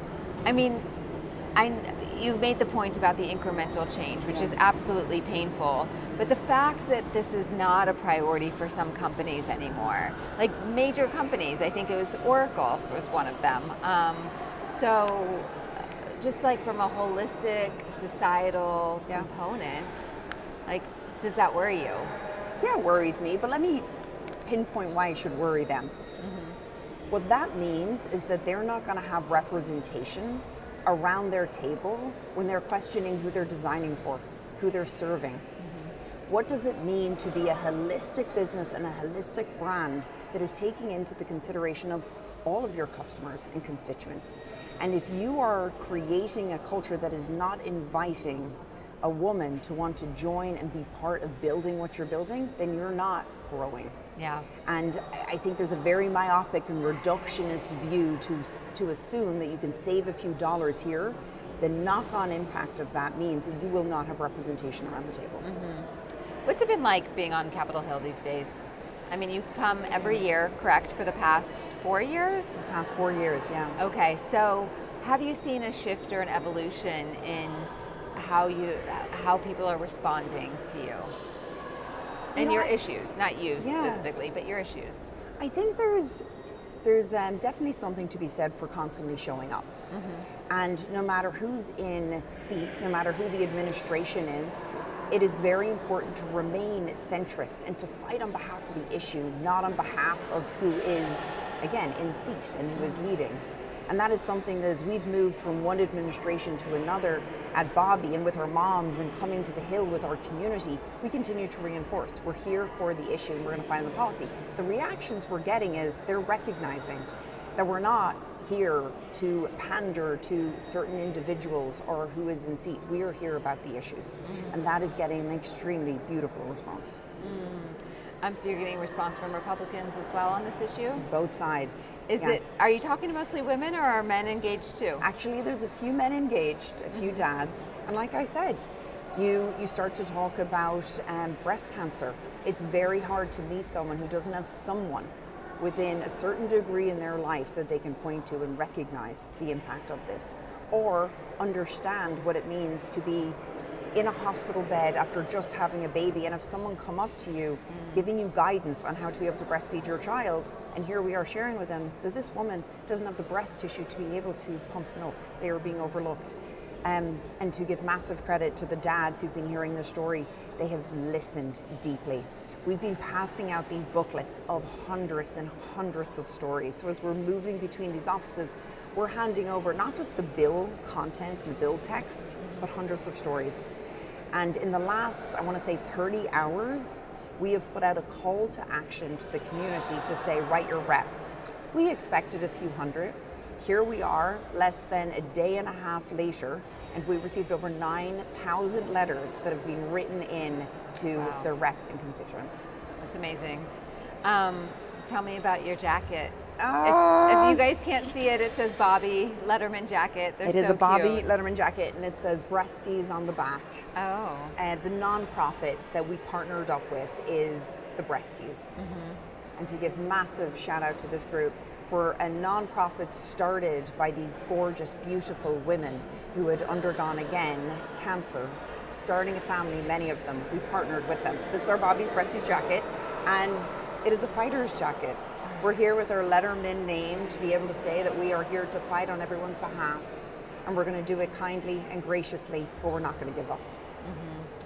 Laura Modi, Bobbie for Change, thank you so much for your time. I really appreciate it today. Yeah. And thank everyone on 535 for watching. We are going to come back to you tomorrow. We're going to have Vermont Senator Peter Welch on his plans to reform FEMA. We'll also have Congressman Lou Correa and Mark Alford. They are going to talk about what needs to be done about housing, the need for more houses, affordability, and why institutional investors are buying up all the stock. That one is super timely. Obviously, the House is expected to pass a new housing bill today. So they'll be able to talk about that, what it'll actually do, and much, much more. We're also going to do a little congressional magic with Wisconsin Congressman Mark Pocan. I am leading that conversation. We're going to talk about a whole host of things, and it's going to be another great show. Thank you for tuning in to 535. We'll see you back here tomorrow at 10 a.m. Eastern. On behalf of all of us, thank you.